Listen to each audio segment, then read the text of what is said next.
You're about to listen to the first 3 hours of the newest original horror novel from EerieCast. Lore by Barry Napier. Read by The Disciple. This is a folklore horror novel featuring a cabin getaway and a certain Navajo legend. 4 friends venture into the remote Alaskan wilderness seeking adventure, but after gruesome gifts appear and their vehicle is sabotaged, their guy's getaway becomes a waking nightmare as an ancient evil awakens, hungry for chaos. Trapped miles from civilization with no way out, Chris, Noah, Bobby, and Bear struggle to survive against the harsh elements, their failing friendships, and a vengeful spirit that stalks them from the shadows. When they cross paths with an injured woman, they're given impossible choices that will change them forever, if the cruel spirit of the woods doesn't claim their lives first. With time and hope running out, the men plunge deeper into a forest that distorts both compass and sanity, as primordial forces toy with them, turning them against one another. Each man must face the darkness in his own heart, or let the whims of a legendary horror tear them apart, limb by limb.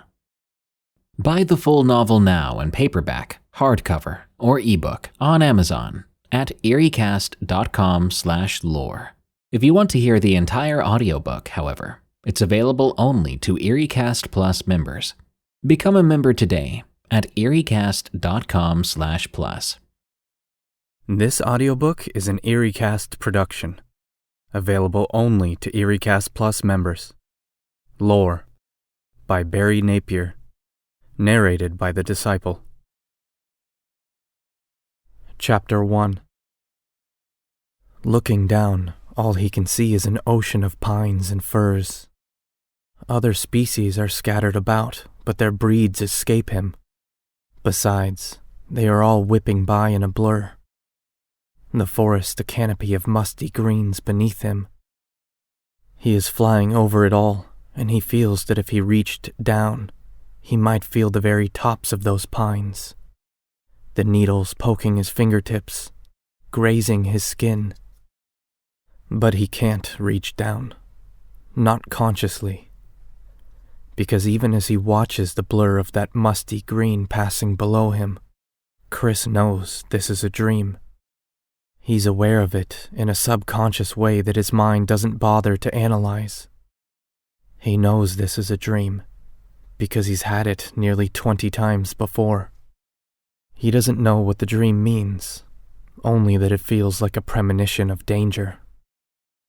Peering down into that forest, he senses something dark, something waiting. There is something evil down there, lurking in the shadows of the trees cast down by the setting sun.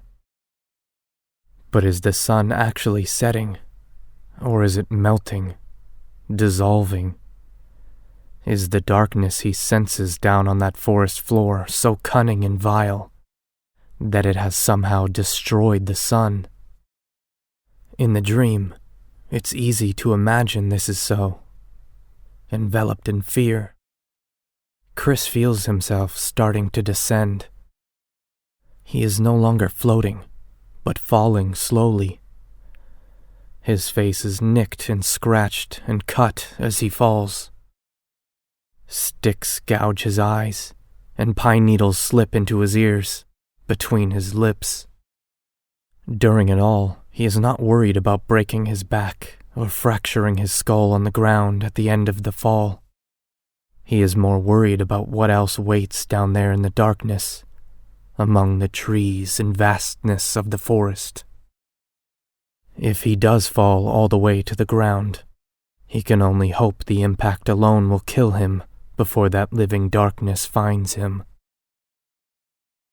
Chris falls and falls, trees sailing by like rockets, and just before he hits the waiting forest floor, everything goes black and the dream is gone. And in the early morning hours, this feels like both a blessing and a curse. He had the dream so often that it barely bothered him as he sat at the table, eating breakfast. He was tired, because it had taken him forever to fall back asleep. But the dream itself was just an afterthought, the sting of hot coffee filling his mouth. He poked at his bowl of frosted mini-wheats and watched his daughter, Brianna, slurping up her Apple Jacks. Behind him, his wife was making a smoothie in the blender. The blender sounded like a helicopter taking off from their roof, and did very little to brighten Chris's morning. He was of the opinion that this particular blender was among the most annoying sounds in the world. It had the volume of an evacuation siren, but he knew better than to say anything. Vicky was all about her smoothies lately, and, as she'd told him numerous times, some noise in the morning and some expensive fruits and veggies throughout the week were worth her keeping a 20-year-old figure at the age of 41. Chris supposed she was right. She'd been working out and eating extremely healthy for about 3 months now, and it was showing. Not that it mattered.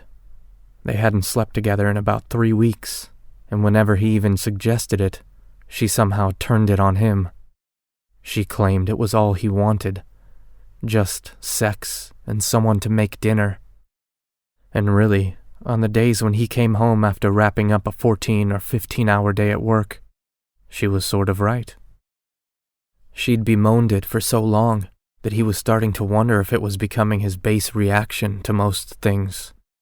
They'd been married for 15 years, and it had taken them only 2 of those years to discover that aside from sex and a mutual love of the San Francisco 49ers, they didn't have much in common. So once sex was off the table, or at least denoted to a once every 3 or 4 weeks obligation, Chris felt he wasn't left with much. There was also the fact that he was pretty sure Vicky was having an affair. He hadn't asked her yet because he wasn't absolutely sure, but all the signs pointed that way. He had plenty of reasons to assume so, but they were all too heavy and depressing to consider over an already stale and depressing breakfast. And besides, he would never confront her unless he had hard, irrefutable proof. "Anything big at school today?" Chris asked Brianna. His 8-year-old daughter nodded as she crunched her cereal. "Spelling test and kickball in gym class." "That sounds like fun." "The kickball, not the spelling test." "I'm a good speller." "I know you are. You're good at whatever they throw at you at school, according to the work you bring home." Brianna smiled proudly. Behind them, Vicky started up the blender again. To her credit, she'd waited for a break in the conversation. When she was done, about 15 seconds later, Chris looked back at his daughter. "Remember, when you get back home from school today, I won't be here." "I know. You're leaving for your trip." "That's right. And you're not going to be sad, right? You're going to listen to your mother while I'm gone, right?" "Right," she said, giving a smile that was eerily just like Vicky's go-to smile. When she hit 15 or 16, Brianna was going to look exactly like her mother. Chris was fully expecting a revolving door of suitors. Chris returned her smile as he finished up his cereal. He took the bowl to the sink and gave Vicky a playful tap on the butt as he passed her by. She was pouring her bright green smoothie from the blender into a glass. She did not respond in any way to his playful gesture. Not that he'd expected anything. "You sure you're still okay with the trip?" he asked. "For the 5th time, yes.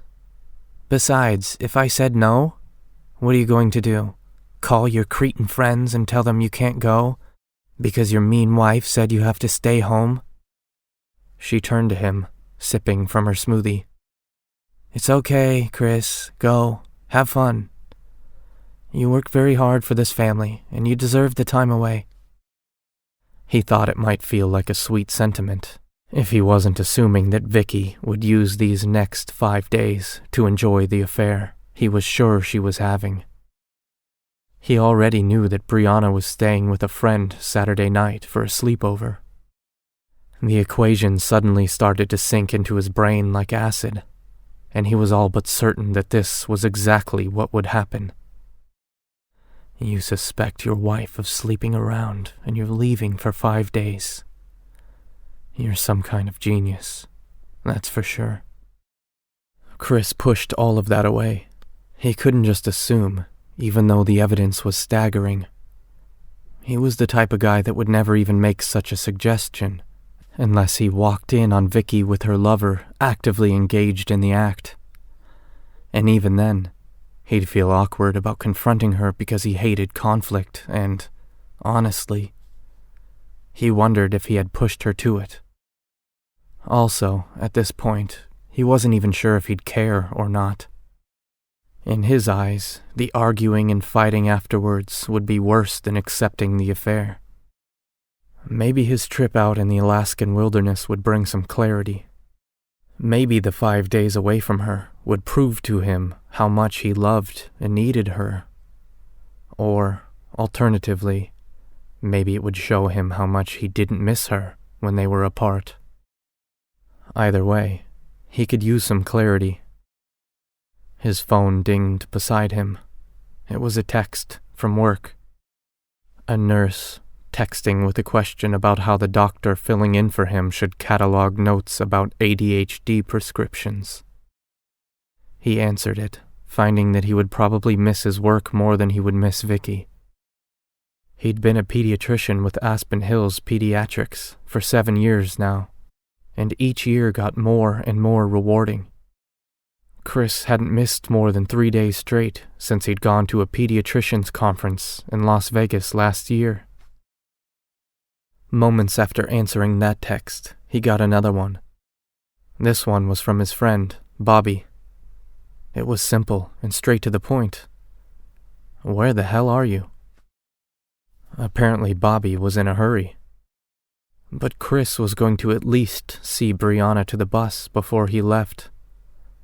So he finished up his breakfast and walked alongside his daughter as she readied for school. Shoes tied, book bag packed, hair done in a far too cute ponytail. He could feel Vicky watch him closely as he helped. He wondered if she was simply biding her time, waiting impatiently for him to leave. Chris and Brianna exited through the front door and walked down the sidewalk. The bus stop was along the curb at the end of the street, where it picked up Brianna and 2 other neighborhood kids.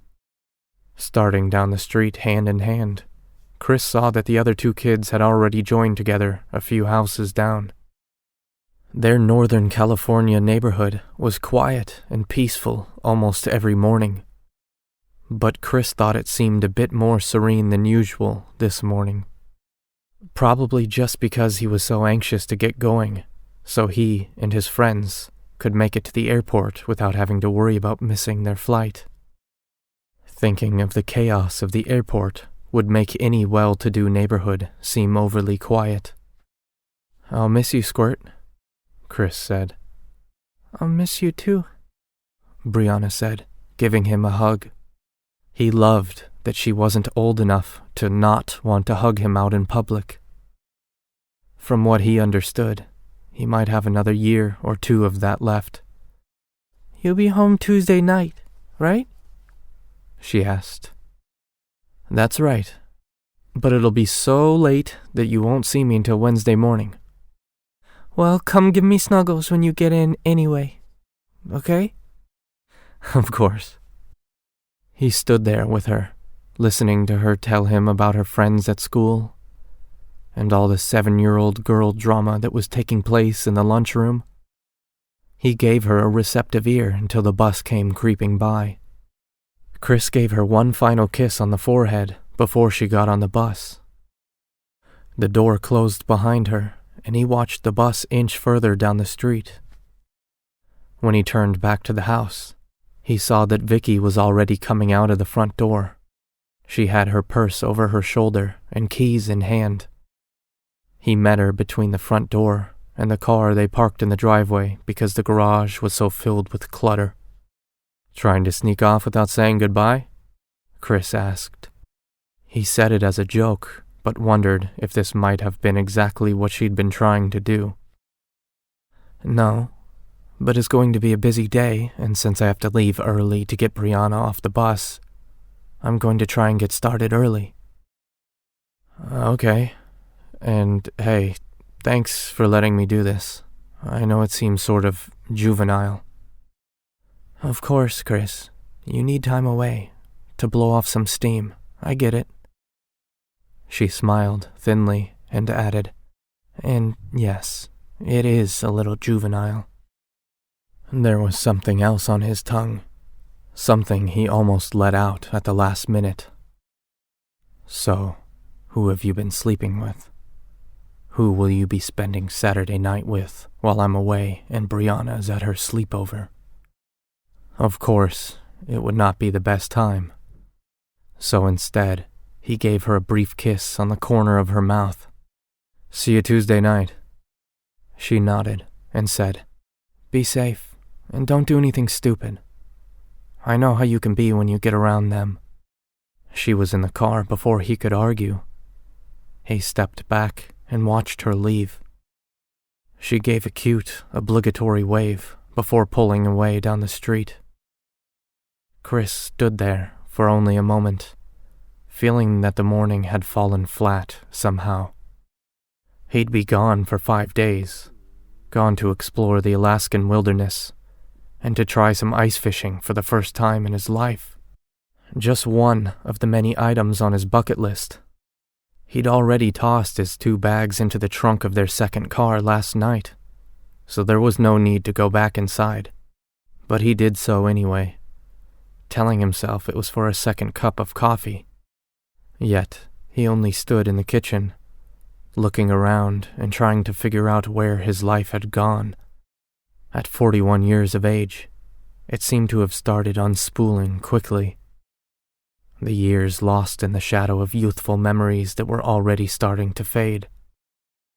He was numb to it, really, and that's why he felt nothing when he left the house, locking the door behind him and heading for his car. All but certain his wife was cheating on him, and that when he returned, nothing about his home or his life would be the same. Chapter 2. Noah Miller lived just 5 blocks over from Chris, yet his kid, a 10-year-old boy, took a different bus to school. Chris got stuck behind that particular bus on his way to Noah's house. When he parked in front of the Miller's residence, Chris was just in time to see Noah kissing his wife goodbye. He wished the sight of it made him embarrassed, but it really just made him envious.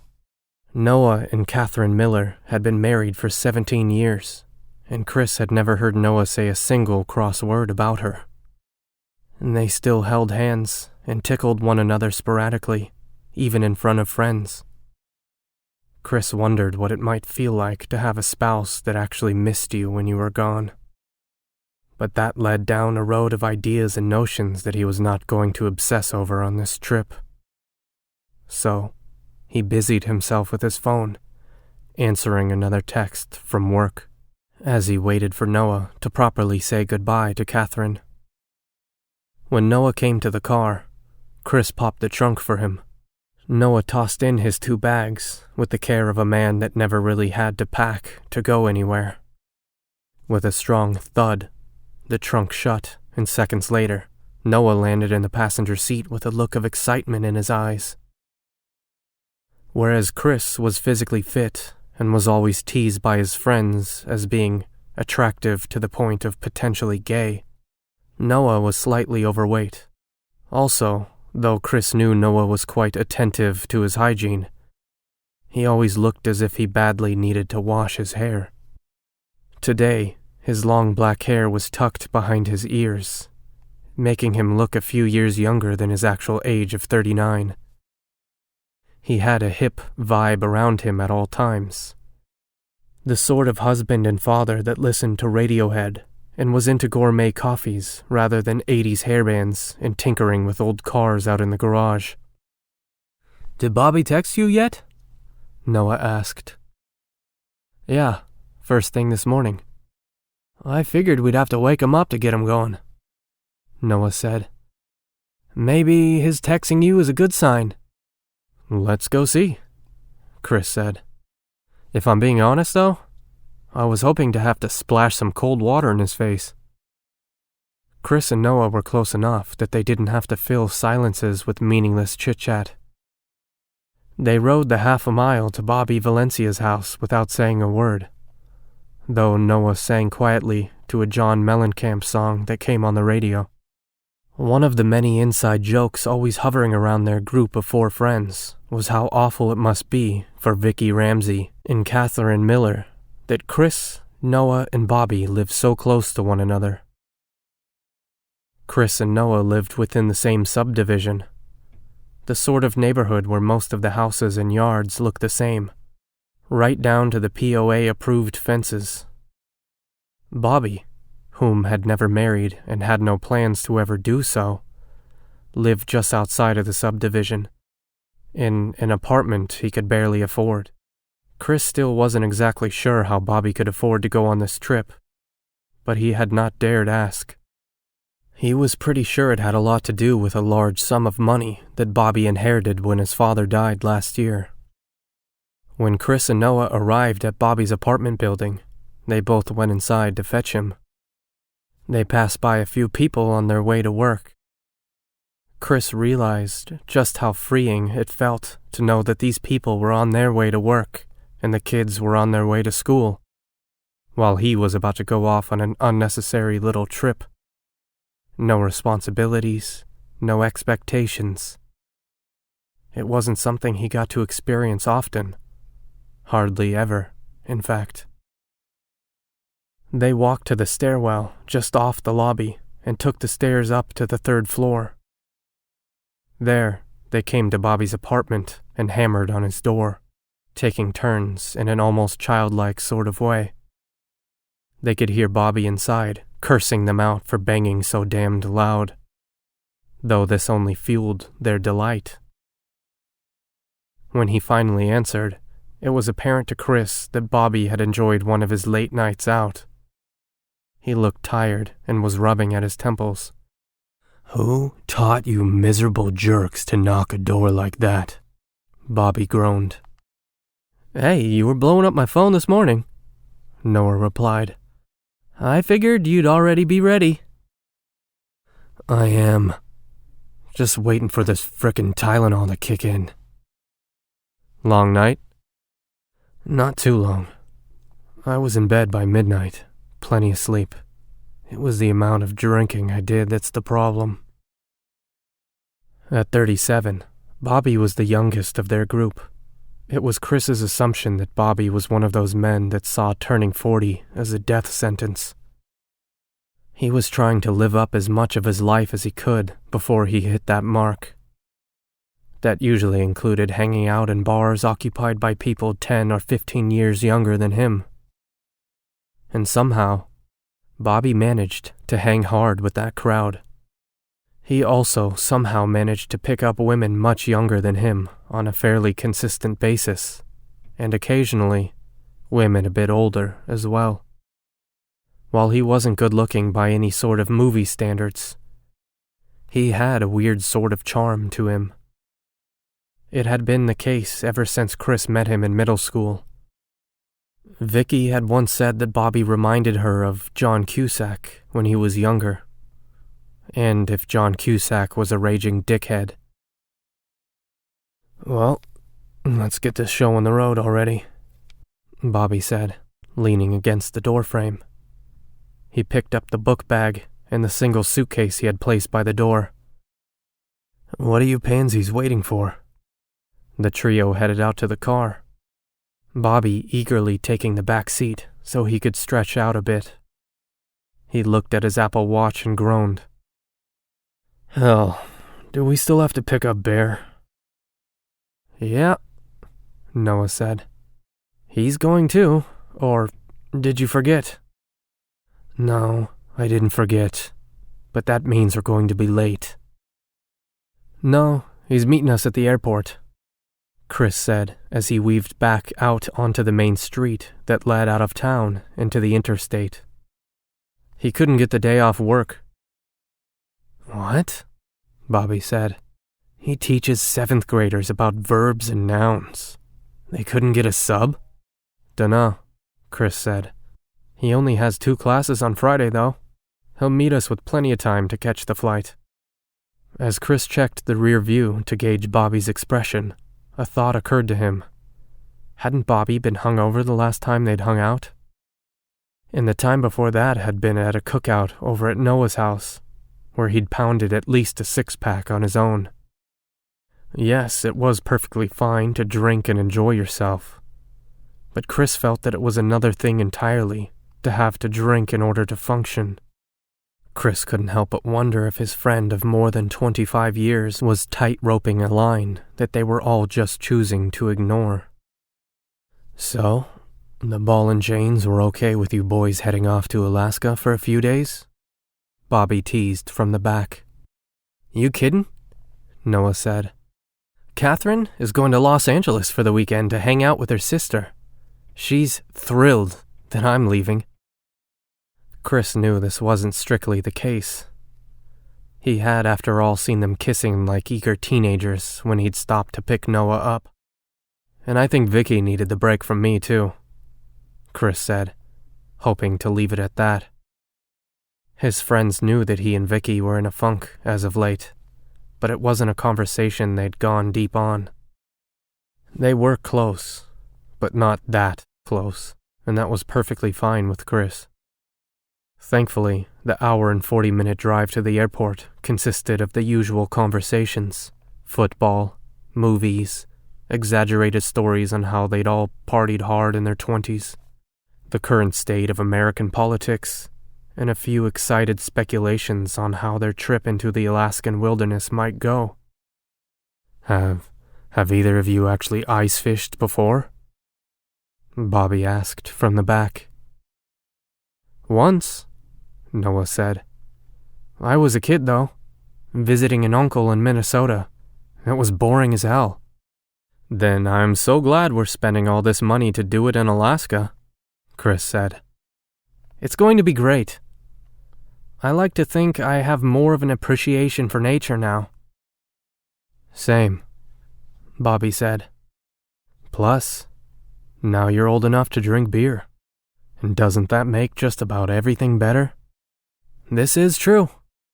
Just make sure we don't end up pulling your drunk ass out of a frozen lake," Chris said, eyeing Bobby in the rear view. "I make no promises," Bobby jested. It was exchanges like these that made Chris certain they'd have a great time. Sure, Bobby was a little much to handle at times, and there had been a sideline discussion among Chris, Noah, and Bear if they should even invite him at all. But maybe the trip would do him some good. Chris knew their little group wasn't exactly the sort to stage an intervention, so he was hoping an uninterrupted expanse of nature might help do the trick. Or maybe you stop thinking about other people's problems and focus on your own, he thought. Don't you think you might be singling Bobby out for his drinking so you can avoid the fact you don't trust your wife and your marriage is going down the toilet? It was a good point, and it instantly took his mind away from Bobby's drinking problem. It also made him wonder if the Alaskan wilderness might do for him what he hoped it would do for Bobby. Maybe it would bring him clarity, too. Maybe he'd return home with a renewed heart and a revived interest in his marriage. There was no telling what sort of experience awaited them out there. And that, he supposed, was worth the journey. Chapter 3. When Bear Thompson met them at the airport, Chris, Noah, and Bobby were at one of the airport bars. Chris was typically not one to drink before 5 in the afternoon, especially not at airport bar prices. but he was starting to see this trip as a vacation of sorts. And when he was on vacation, all the rules changed. He disliked flying, which made the situation worse. They had 2 flights ahead, one from Sacramento to Anchorage, and another on a small prop plane to their remote cabin in the woods. Bear took the seat next to Noah and ordered a beer. There was something about Bear that shifted the dynamic of the group a bit. He leveled them out in a way Chris had always felt, but had not been able to clearly understand. In the past, over beers and games of poker or watching the 49ers, they'd come to the conclusion that their little group could be neatly divided, as if they were the cast in a cheesy movie. Chris was the responsible one, nearly to the point of being boring, but in the movie, it would be considered a cute quirk. Noah was the passionate one, the guy who got deeply obsessed with whatever project he was working on while maintaining a very strong marriage. Bobby was the screw-up, by his own admission. He was the guy who could not hold a job, had a penchant for drinking, and still tried to party like a 21-year-old. Then there was Bear. One look at him, and a stranger might assume he was a grizzled outdoorsman. He was a massive man, standing at 6.5 feet tall, and weighing 250, most of it being muscle and beard. And while he did know a thing or two about the great outdoors, he had a kind heart that betrayed his appearance. On occasion, Chris had heard Vicky refer to Bear as the brawny man, referencing the character in the plaid shirt carrying an axe on the wrapper of Bounty paper towels. When Bear took a seat at the bar and started drinking from his beer, the mood changed for the better. If there was tension there before, it was now gone. Bear was just that sort of guy. "This our first round?" Bear asked. "Yeah, and the only one," Chris said. "The plane leaves in half an hour." "To hell with that," Bobby said. He made a dramatic showing of draining his current beer and tapping his glass on the end of the bar. "Another, please," he sang to the bartender. Chris looked to Noah and Bear to see if he was the only one this had annoyed, and apparently he was.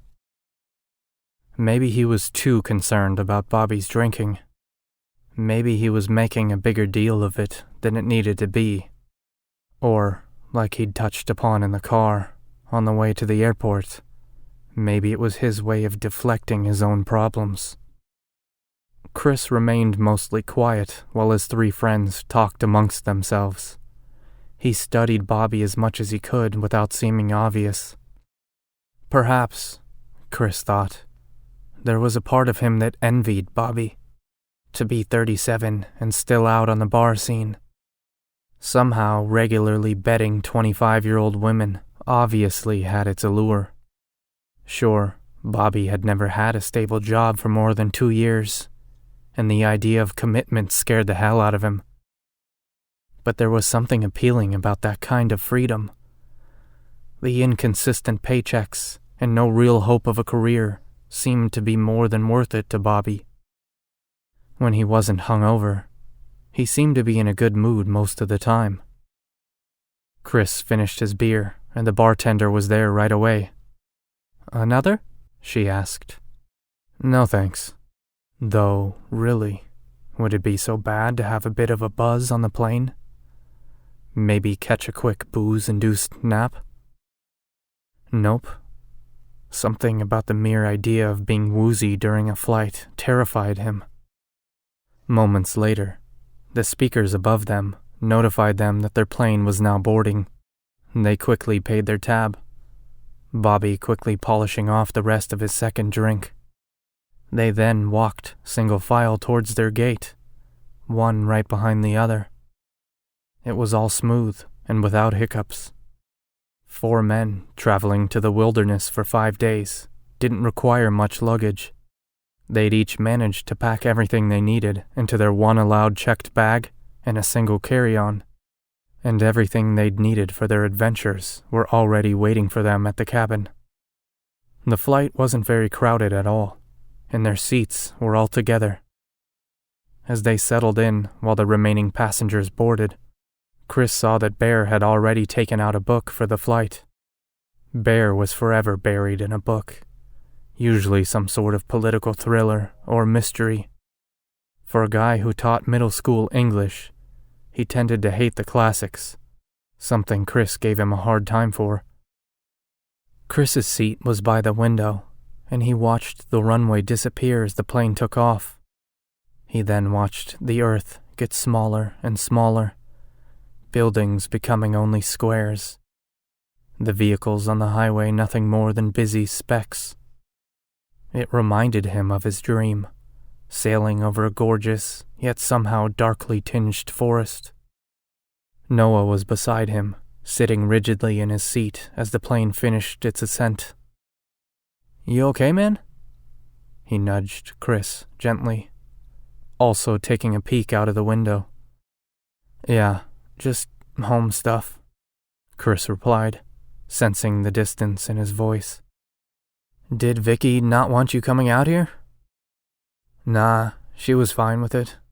It's just the same old with her right now." Noah nodded and remained quiet. They knew each other well enough to know when to stop talking about something. Chris and Noah, being the tightest of the group, could read this in one another with eerie clarity. Friends since their sophomore year of college at UCLA. They secretly saw themselves as the glue that held their little tribe together. When the plane leveled out, Noah took out his phone and earbuds and started listening to something. Probably one of those true crime podcasts he seemed to be favoring these days. As for Chris, he continued to stare out of the window, watching the clouds coast by, and unable to escape the fact that he felt like he was running away from his problems at home. 2 hours and 15 minutes later, the cooler air of the North Pacific created some rough turbulence. Bobby was on his second gin and tonic, and by Chris's estimation, had a pretty good buzz going. It was almost comical watching Bobby try to place the glass to his lips while the plane rattled about. He was going to be either incredibly hilarious or irritating as hell for the remainder of their journey. A trek that would take them from the Anchorage airport to their cabin in the remote wilderness, about 25 miles away from the stain-on-the-map town of Birch. Shortly after the turbulence, the pilot announced that they would be beginning their descent into Anchorage. After the announcement, Noah removed his headphones and gave Chris another nudge. "Bobby's gonna be a handful, huh?" "Yeah, I'm thinking so," Chris said. "I'm glad I'm not the only one that sees it coming." "Look at Bear. He already looks irritated." Chris had not noticed this, though when he looked across the aisle to where Bear and Bobby were sitting side by side, Bear did seem to be annoyed. His face tight with an aggravated expression that had been nowhere in sight when he joined them at the airport. "I plan on ignoring him when he gets drunk," Noah said. "Notice I said when, not if, because you know he will." "So, it'll be the same as back home then," Chris said. "Just colder and without wives." They remained quiet until the plane landed on the runway 15 minutes later. No one seemed to be in a particular hurry to get off the plane, so the four friends milled slowly through the aisles until they stepped off on the air bridge. Bobby seemed to be walking perfectly fine and wasn't loud when speaking with those he passed, so maybe it wouldn't be as bad as Chris was thinking. Stepping off the air bridge and into the airport, Chris looked at Bear, knowing that this is where he would truly start to show his true personality. There was an agenda and a schedule. There were places that needed to be, and a time frame to be adhered to. While Bear would never claim he was the most responsible of the group, Chris usually got that distinction. He was definitely the most organized and forward-thinking. We're supposed to meet our van in 10 minutes, on the curb out front. Bear's words affirmed Chris's suspicions. So, if you need a bathroom break or something to eat, get to it now. There was an exchange of silent glances. They decided to play it safe and all made a rush to the restroom before walking outside.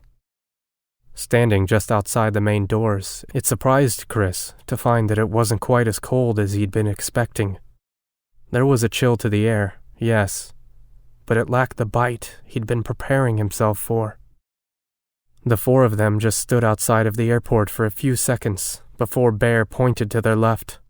Blue van right there. He started walking without even checking to see if they were following. They were, though, except for Noah, who had paused for a moment to tie his shoe, had to scramble to catch up to them. The driver was standing outside of the van, a modest blue shuttle type of van that looked to be several years old.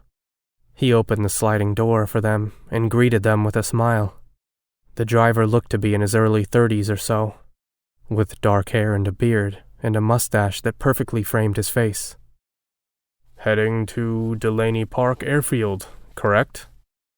That's right, Bear said, stepping into the van. Chris got in next, followed by Bobby, and then Noah. When the driver closed the sliding door and dashed around to the front, Bear playfully reached over and slapped Bobby's knee. Hot damn, boys, we're actually doing it, Bear exclaimed. Bobby gave his usual emphatic cheer of joy, a roar usually reserved for intense sporting events or the opening of another six-pack of beer. Chris and Noah were a little more reserved, giving a little smattering of applause, a few woos and yas. The driver opened the front door and slid behind the wheel. "You gentlemen ready?" He got the same response from the four friends, an enthusiastic round of cheers, and with that, the driver started the van and pulled out into airport traffic, officially starting their adventure. Chapter 4. "You've got to be kidding me, right?" Bobby asked this question as the four friends stepped out of the van and looked across the faded tarmac of Delaney Park Airfield. They were all looking at the same thing, a rugged little prop plane that looked as if it had been made out of a cardboard kit by a careless 5-year-old. Even to Chris's untrained eyes, he could see where the left wing had been recently repaired. The plane's nose looked like it was crafted from a cereal box, and it didn't seem big enough to accommodate all of them. As they stared at their next mode of transportation, the blue van from the airport sped away behind them. Chris thought it looked as if the driver was in a hurry to get out of there, like he had just dropped them off at the foot of some elaborate joke.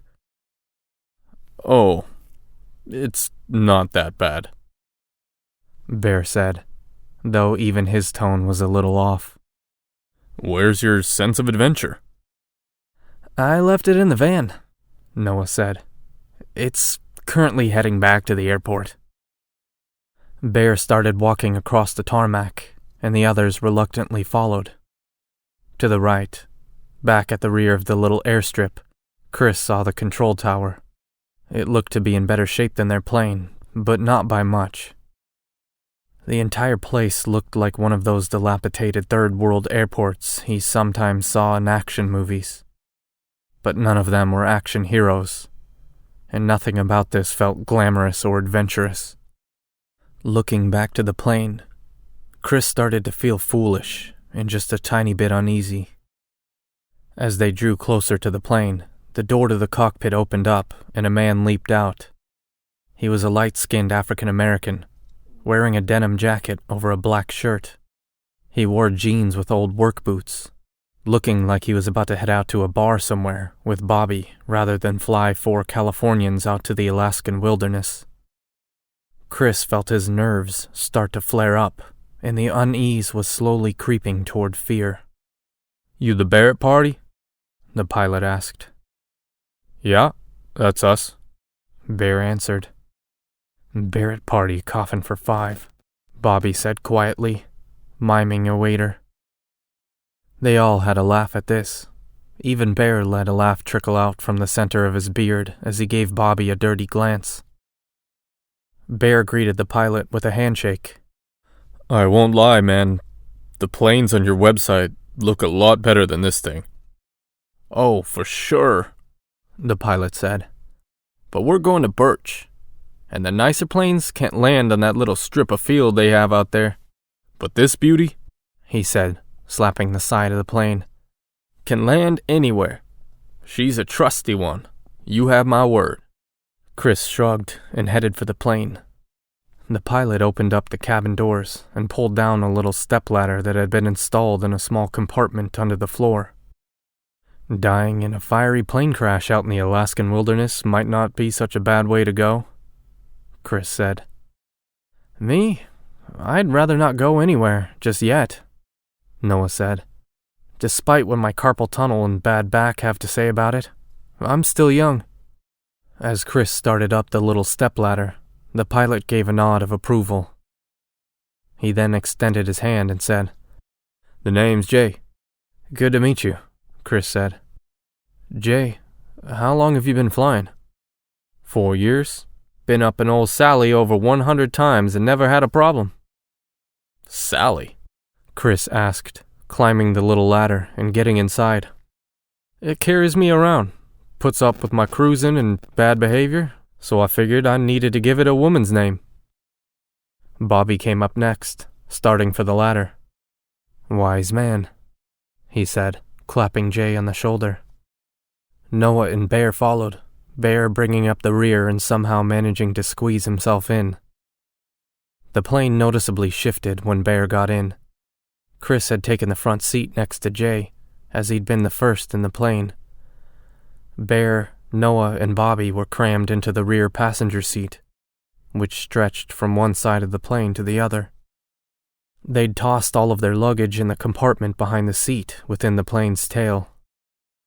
Jay started the plane's engine, and Chris was delighted to hear that it not only came to life, but it sounded quite strong. While he'd never heard the engine of a small prop plane before, it sounded powerful enough to make him feel confident that he may not die in a plane crash after all. He glanced back to his friends as Jay began to pull the plane forward. Bobby was pretty much bouncing with nervousness and anticipation. Being Chris's first time in a small plane, he couldn't help but feel like a child on his first roller coaster. For the second time that day, he watched the earth fall away as he was lifted up. Only this time, it was much more majestic. As Jay pulled away from the small airfield, the trees and open expanse of land took over instantly. Chris wasn't sure he'd ever seen so many shades of green. They cascaded by as the plane headed northwest. Off in the distance were rolling hills that were so high they might very well be considered a mountain range. Chris had no idea, as he had not researched the area thoroughly after Bear had booked the trip. There was a scattering of snow on the large hills, but hardly any on the nearby trees. Everything seemed green, aside from the stray bit of creeks and streams. The trees grew so close together that there was no space between them. The forest floor was dark and unseen beneath them.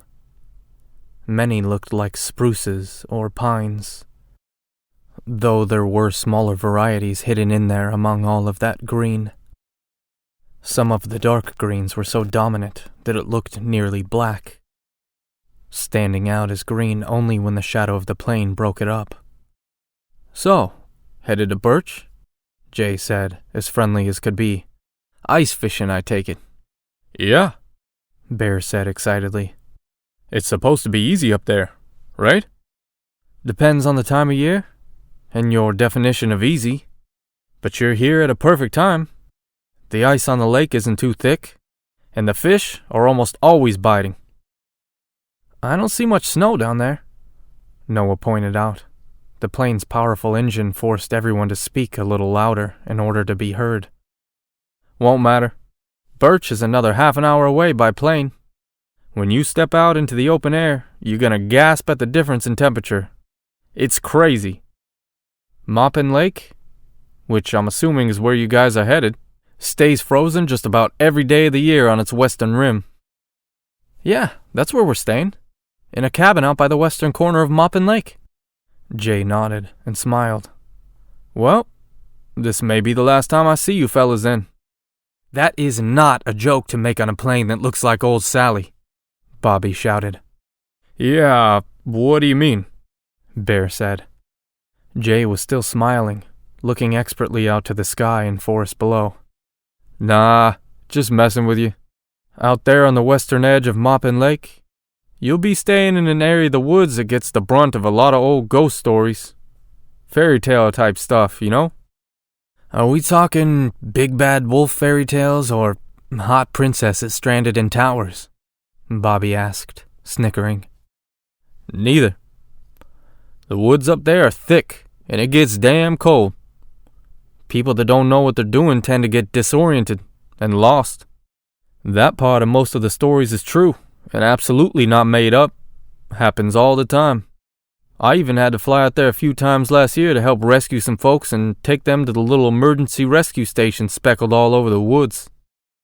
But because of that, some of the locals in Birch blame it on old Yupik spirits. Yupik? Chris asked. Bear answered before Jay had a chance to, showing that he had researched the area. The Yupik were some of the native locals before the land was properly settled. Them, the Inuit, and a few others. Nerd, Bobby said, nudging Bear in the ribs. He's right, though, Jay said. There aren't many of them around, just a few families in Birch, I think. They mostly live in Canada, from what I know. But yeah, you'll probably hear about some of those legends when you get into Birch.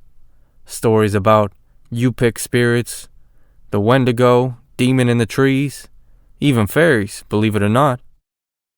Behind Chris, Bear and Bobby were bickering harmlessly.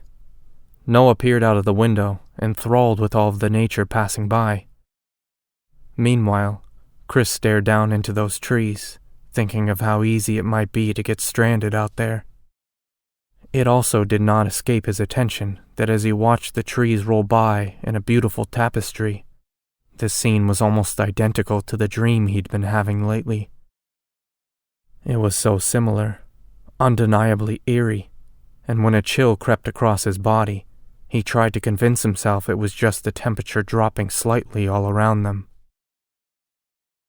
Chapter 5. The airfield in Birch made the one at Delaney Park look extravagant. The airfield was nothing more than a smooth expanse of asphalt that gave way to dirt. It was surrounded by small, scraggly fields and the same tall trees Chris had been looking at while flying into Birch. There were concrete barriers on both sides of the meager runway, and a one-story building sitting off to the back, what Chris assumed served as air traffic control. Seeing the runway come into view was truly the only part of the entire flight into Birch that frightened Chris. Yet, Jay guided old Sally down onto the pitiful-looking runway with expert skill. There was a single, initial jolt of impact and the squelching of the landing gear absorbing the shock, but the landing was otherwise smooth. Something about the successful flight in the old, cramped plane filled Chris with a stirring of excitement that only grew when he stepped down onto the asphalt. It was the most excited he'd been since stepping foot on the plane back in Anchorage. A fitting way to start this uncertain journey. Jay pulled as close to the traffic control structure as he could and killed the engine. He then helped them all off the plane, and then hurried around to the back to get their luggage out of the rear hatch. Nodding to the control building, he said, "The way I understand it, there's an old SUV parked behind the control tower over there, reserved for all of you." He even said control tower with a bit of mockery in his voice. "Someone from Benton Reynolds out in Birch dropped it off earlier today." "Yeah, I checked it out online a few weeks ago," Bear said. "I'd asked for a rifle, too, just to keep wolves and things away." "What wolves?" Bobby asked. Chris wasn't sure if he was being serious or doing his best to be irritating. Ignoring him, Jay nodded. Yeah, it's in there. Stashed under one of the seats. Should all be spelled out in the paperwork in the glove compartment. I don't have anything to do with that part of it, but it's almost always the same with these rentals. Sounds good, Bear said. Birch is a small town, as I've said. I got the call from Mr. Benton myself last night. He wanted me to tell you gentlemen that everything's good to go. When you're headed back home, just drop the car back off here, with a signed copy of the rental agreement in the glove box. Sounds easy enough, Noah said. Is everything so laid back and easygoing around here? It really is. Out here at the edge of everything, it's like a whole new world. Well, thanks for everything, Chris said, offering his hand to Jay. Oh, I was glad to fly you guys out here. Jay took turns shaking everyone's hands in the small space between old Sally and the so-called control tower. Now, there is one more thing I need to say, Jay added, injecting a serious tone to his voice. I know I made a joke about getting lost in those woods, but really, if you don't know what you're doing out there, it is a real danger. So just be careful when you're out there. The woods here, they can be a little disorienting. Thanks for the heads up, Bear said, shouldering his pack and looking towards the control tower. Jay waved them off as the four friends crossed the rough patch of grass to the little building. Aside from the rather old SUV parked behind it, there were only two other cars. Employees for this piss-poor little airstrip, Chris assumed. They got to the SUV and found the doors unlocked. There was even a little thank you card tucked between the bottom of the windshield and the dashboard, signed by Carter Benton. My God, Bear, Bobby said as they tossed their bags into the SUV's back hatch. You think you could have sprung for a newer model? I figured an older model means it's been well used and has been modified for the rough roads, Bear replied. But if you want to give me some money for an upgrade, I'll take it. Nah, man. I'm just along for the ride. As they loaded into the SUV, they also found a topographical map of the area folded up in the passenger seat. Someone, presumably Mr. Carter Benton, had highlighted the route they needed to take. It took them from the airfield into Birch, and then from Birch into a shaded area that represented the forest. A yellow circle had been drawn around the location of their cabin. Chris peeked under the back seat and nodded. Got a rifle and a box of shells tucked away back here. Looks like the gun is probably worth more than the car. So, is it okay if I call shotgun? Noah asked. That is some weak humor, Bobby said. Fine. To hell with shotgun. I'm driving. You ever done any off-roading? Bear asked. Nope. Never. That's why I'm driving. It's a bucket list thing. Hey, I'm fine with it, Bobby said. If we didn't die in Old Sally, I don't see how Noah's inexperienced backroad driving would kill us. I'm starting to feel damn near invincible. Chris laughed, but thought he understood. Now that they were here with feet on the ground and forests to all sides, he also felt a surge of freedom. Not quite a feeling of invincibility, but of courage and excitement. They climbed into the SUV, Noah at the wheel and Bobby at shotgun, while Bear and Chris took the back seat. Bear kept the map, serving as navigator. Yet, as it turned out, there wasn't much need for navigation. After leaving the airfield down a thin dirt road, they took a right on a basic 2-lane. It seemed to dart in a straight line through the woods, taking them further northwest. According to the map, this straight shot would take them into Birch after a 22-mile drive. I've got to say, I'm a bit disappointed, Noah said. This isn't off-roading. Not yet, anyway, Bear said. But from what I saw online, once we leave Birch and head out for the cabin, it'll be dirt tracks the whole way. Awesome. Okay, so wait, Bobby said from the back, looking at his Apple Watch. Are you telling me Alaska has its own time zone? 2, actually, Bear said. One is just for Alaska, but certain parts of the state share a time zone with Hawaii. That seems a bit ironic, Chris stated. Half an hour before 5 o'clock, Bobby said, pushing out a heavy sigh. Is there a convenience store in Birch? It's about time to start drinking. Didn't you already start at the airport? Noah asked. And then the plane? Chris added. Don't judge me, Bobby said. Only the good Lord above can judge me. Chris found himself a little less hung up on Bobby's insistence on turning everything towards drinking. Hell, they were on vacation. If there was ever any time to give in to such a vice, maybe it was now, away from the responsibilities of life. Not that Bobby had all that many. Chris knew that there was a convenience store in Birch. They all did, actually, as they had worked it into their plans. They'd stop in Birch to get provisions, enough to last 4 days, so they only had to go back into the town a single time during their stay.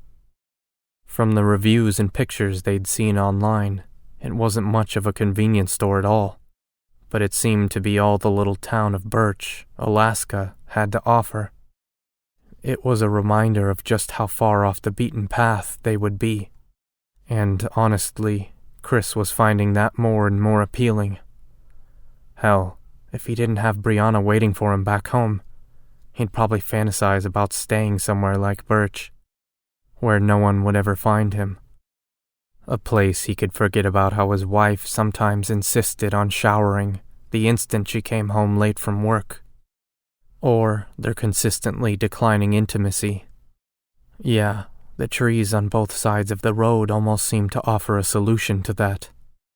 Like Jay suggested, it wouldn't take much to get lost out here. And as far as Chris was concerned, that might not be so bad. Almost immediately after they had passed a sign telling them that Birch was only 3 miles ahead, Chris started to see little patches of snow on the ground. It was nothing more than faint glimmers of frost along the side of the road at first, but then the patches became wider and more pronounced. He also noted that even though they drew closer and closer to the town, the view never changed. Trees, a few open spaces, snow, a slate-gray sky. Not even trying to be funny, Noah said, but have any of you ever been to a place this lonely and remote? Do Raiders games count? Bobby asked. I did, as a kid, Bear replied, ignoring Bobby's remark. My grandparents on my dad's side lived in Kentucky. We'd go out there to see them until Grandpa died. They lived in a small rural town. Not quite this rural, but pretty tiny. We did some camping, but nothing that would be considered roughing it. Slowly, the town of Birch presented itself to them. The thickly woven trees started to gradually disperse, giving way to cut-off roads and small lots with even smaller businesses. There was a barber shop and a post office in one lot. The parking area made partly of concrete and partly of cracked mud. Another lot boasted a small hardware store, a tiny gas station, and a bigger building that was shut down and boarded over. Birch appeared to consist of just one little main street, with a few thinner, unmarked paved avenues winding away from the town and back into the trees. There was plenty of open space for more businesses, but it seemed the residents had taken the clue. It was a town that wasn't going to be rebuilt, and the residents had accepted that long ago. The convenience store Bear included in their plans sat at the very edge of town. It seemed to be positioned as a warning of sorts. This is your last chance to stop or turn back for a while, the little store implied. It was a tiny little square of a building. Chris supposed it had once been white, but had been tinged by the elements for far too many years. There were ancient advertisements for cigarettes, beer, and soft drinks in the window, hidden behind years of grime and neglect. You think they'll have fresh deli meat? Bobby asked, with that all-too-familiar sarcastic tone. Maybe some organic veggies? I don't think I'd eat much of anything from this place, Noah said skeptically. Well, that's a damn shame, Bear said, adjusting his posture. Because this is it. This is the only place for provisions. After this, it's 30 miles of woodland and nothing more. In other words, be prepared to have the squirts for the duration of the trip, Bobby said. Noah pulled into the parking lot and parked. The four friends stepped out into the cold. It was colder here than at the airfield, which seemed crazy to Chris. There had only been about 29 miles between the two, but the cold air in Birch felt like it sliced right through his skin and caressed his bones. He tightened his coat up around his shoulders as they walked into the little store. It was a cramped space, the epitome of tiny country stores everywhere. There were wood floors, a vinyl-topped counter that looked as if it had not been wiped down in years, and only 4 small aisles of food and other goods. In the back, to the far right, there were a few drink coolers and an ancient-looking box cooler. Behind the counter there were racks of tobacco products and about a dozen rows of scratch lottery tickets. The proprietor, an older lady with long gray hair, gave them a wide smile, though it was clear she was taken aback. Based on her skin tone, Chris thought she might be one of the local natives Jay had mentioned on the way up. Maybe Yupik or Inuit. It made Chris feel slightly ignorant. He wished he'd done a little more research before coming on the trip. Maybe he would have, if he had not been so worried about his marriage. How are you, ma'am? Bear asked, ever the crowd pleaser. Good, the woman said. Vacation? Something like that. Fishing, I guess, the woman asked. We're gonna try, Noah said. This is a good time of year for it, the woman said. The more she spoke, the more certain Chris became that she wasn't comfortable with the 4 of them being in her store. She was not being rude by any means, but was looking back and forth between them, as if waiting for one of them to pull a gun. They forked out and worked together to get supplies. It almost made Chris feel like he was back in college, a freshman with no money and lacking any real idea of how to properly survive on his own. While there was no fresh deli meat of any kind, as Bobby had suggested, there were plastic packs of pre-cut bologna, turkey, and ham. There were also plenty of canned goods, soup, fruit, vegetables, gross little sausages, spam, and a few other items Chris couldn't begin to imagine putting into his body. He grabbed a couple boxes of crackers, a box of Frosted Flakes, a package of cold hot dogs, and a few packs of tiny donuts. He pictured what Vicky would say about his choice of food, though there really wasn't much to choose from. Noah, Bobby, and Bear were picking out their items with the same level of scrutiny. He saw Noah closely reading the back label of some sort of packaged meat in a can before returning it to the shelf. While Chris went to the drink coolers to grab bottled waters and a few sodas, he saw that Bobby had already found the beer. It was located in the very old box cooler. With the lid opened, Chris could hear the motor running. A little puff of cold air came out of the cooler and into the store.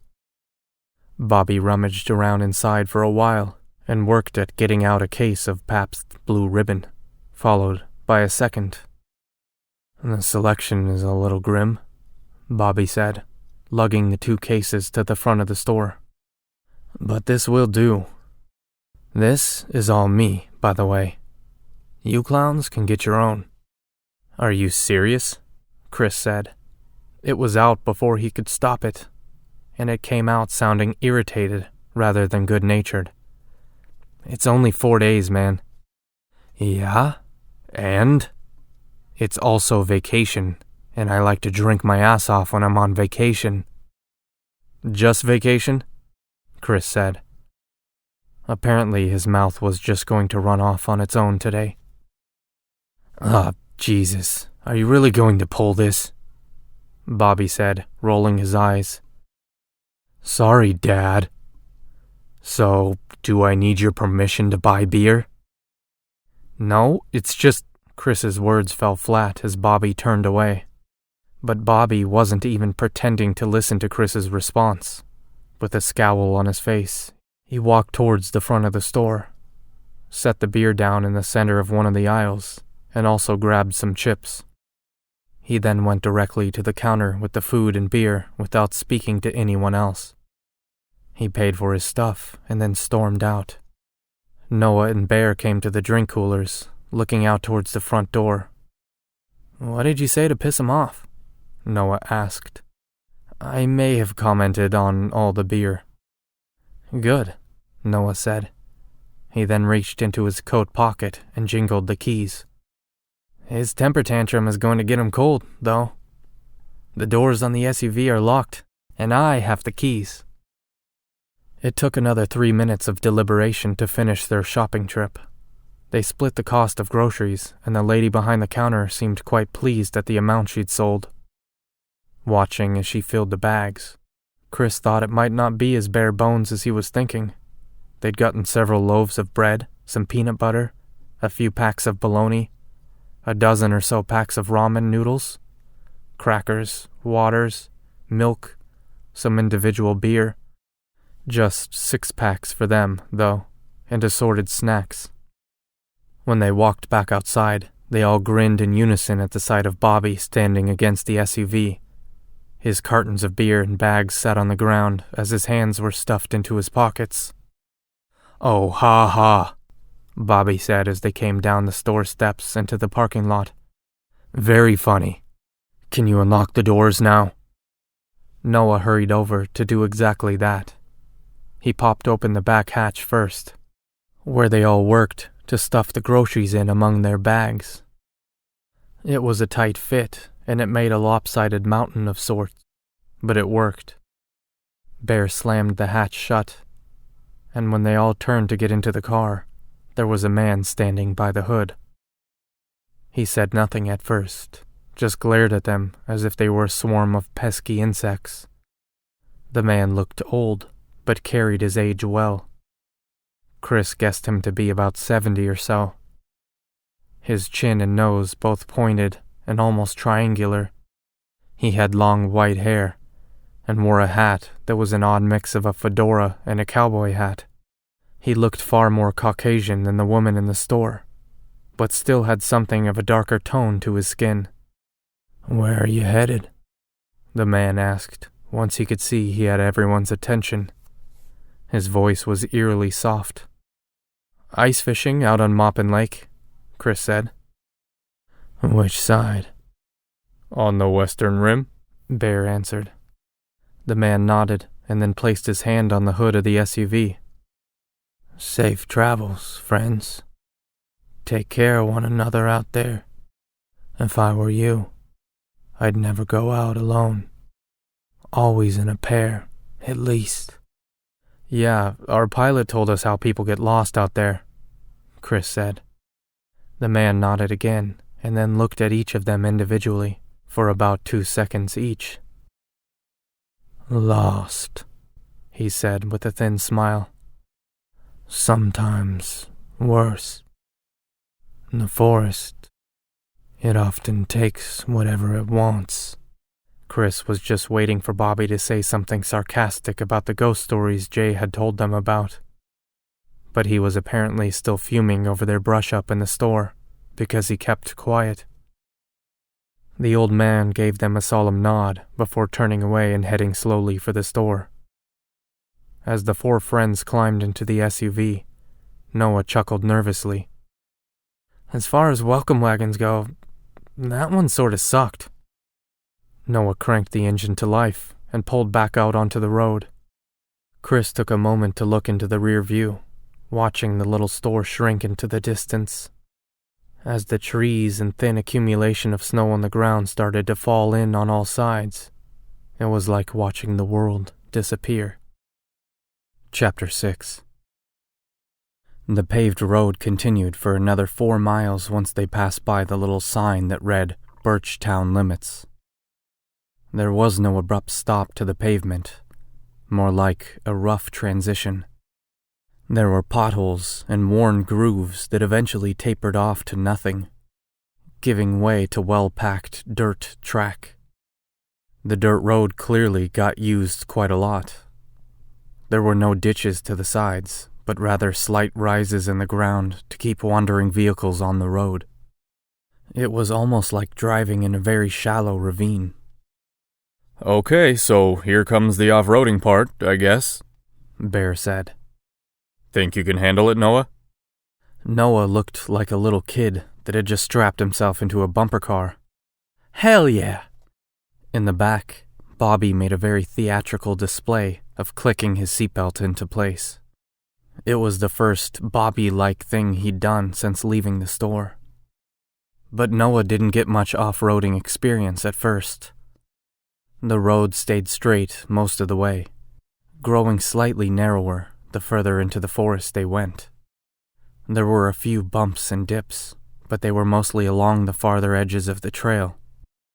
The little rises on the sides of the road flattened out a bit, but the risk of slipping off the road was still very small. However, as the road took a slightly downhill turn, Chris did notice that the patches of snow and ice in the forest and along the edge of the road were becoming more abundant.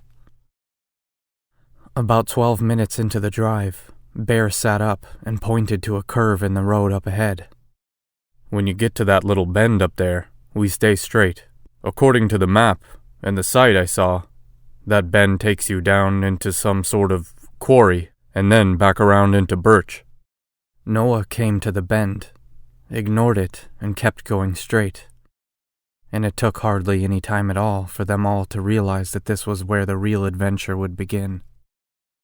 The well-packed road was gone now, instantly giving way to what looked to be little more than a trail. The sides were still well-defined, but it was much rougher. Woodland, debris, and patches of snow and ice covered the dirt track. Bear directed Noah into several other turns. With each turn, the road got a bit rougher. For a stretch of about a half a mile, it appeared that Noah was driving on nothing more than the forest floor. But then the trail came back into view, bending slightly to the west. What served as the road was routinely interrupted by outcroppings of rock, low-hanging branches, and tree roots that poked up out of the ground. The shocks squealed, and the 4 men chuckled nervously. After another bare patch of ground, Chris was about to ask if they were lost. And if they were, God help them, because turning around and heading back up the road was going to be absolute hell. But just before true worry started to settle in, the trail reappeared and then smoothed out considerably. It was still bumpy, but at least it resembled a road that had been created on purpose. According to the directions from the website, Bear said, there should be a slight drop to the land and then our cabin is just around the corner. As if summoned by Bear's voice, the land did indeed start to drop off a bit. The hill turned slightly to the right, and, as it did, it presented an entirely new section of the forest to them. The trees seemed to grow thicker, and the snow along the ground was more solid. It was not deep by any means, but the bare spots along the ground were far less common than the ground just half a mile back. After a quarter of a mile or so of a very gradual decline to the ground, things flattened back out. Chris felt that the SUV was practically being hugged by the forest as the trees seemed to be almost woven together. But just as soon as a sense of claustrophobia overtook him, an opening appeared up ahead. Gradual at first, but then a vista of open space. Sitting in the center of it was a quaint log cabin. It was small and rustic, exactly what they had been promised. The lawn around it was mostly dead from the cold, and the surrounding trees no longer looked threatening, but almost enticing. From the outside, the cabin appeared incredibly small, and Chris had no idea how they were all going to live together in it for a week. It had 2 simple windows along the front, and a meager but functional little porch running along its length. A smaller back porch jutted out from the back, and a very basic roof of logs and shingles ran down along the top at a severe angle. "Home sweet home," Bear said, clapping his massive hands together. "How far away is the lake?" Noah asked. "About a mile straight behind the house. There's supposed to be a walking trail back there somewhere." There was no driveway of any kind, just an abrupt stop to the road. Noah pulled into the yard a bit, swinging the SUV around so that the tailgate faced the front door to make unpacking a little easier. He shut off the engine, and they all got out, shutting their doors and heading for the back. As Bobby reached for the handle to pop down the tailgate, Bear stopped him and pointed up, making a little circle with his finger. "Hear that?" he asked. The other 3 listened intently, but Chris knew right away what Bear was going for. He was clearly the most excited among them, eager to experience it all. "What am I supposed to be hearing?" Bobby asked. "Nothing. Nothing at all. Isn't it amazing?" Bobby rolled his eyes and opened up the back of the SUV. "Are you gonna go all Walden on us and start writing poetry and shit while we're out here?" "You know, I just might," Bear said. "And screw Walden. Walden sucks. Robert Frost is where it's at." Bobby shrugged as he slid his 2 cases of beer out of the back. "Dude, I can't even pretend to listen. I'm not talking poets and writers and whimsical feelings while we're out here." They worked together to unload the rest of their things. When it was all out and sitting in the yard, Bear took out the key to the cabin and stepped up onto the small, slightly lopsided porch. He unlocked the door, opened it, and stepped inside. Noah stepped in behind him, and it took about 2 seconds for the screaming to start. Chapter 7. While Noah and Bear let out screams at roughly the same time, Chris and Bobby, still out on the porch, broke into gales of laughter. Bobby laughed so hard that he dropped one of his cases of beer. Chris nearly fell back down the 3 porch steps and to the ground because of the sudden attack of laughter. When Bear opened the door, an enormous rat came rushing out. It was about the size of a modest cat. Its tail was thick and serpentine. It actually scampered between Chris's feet as it made its escape, frightened by the sudden appearance of humans. As Chris continued to laugh, he saw that Bear was coming around to what had happened. He looked embarrassed, but he was also laughing now. Noah, on the other hand, looked a little angry as he stormed inside. "Maybe that was just the maid," Bobby said, picking up his fallen case of beer and walking inside. "Well, it was sure big enough to hold a broom," Chris said. He felt relieved to have a little laugh with Bobby after the brief confrontation at the store.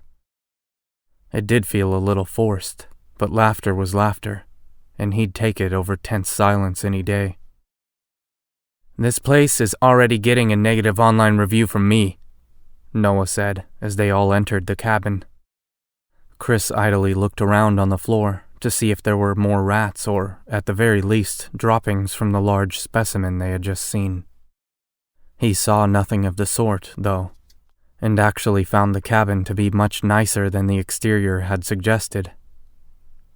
The central area was largely open. The small living room and kitchen were connected with nothing to separate them. The only indication that they were 2 different rooms was the spot along the floor where the wood floor of the living room became the tiled floor of the kitchen.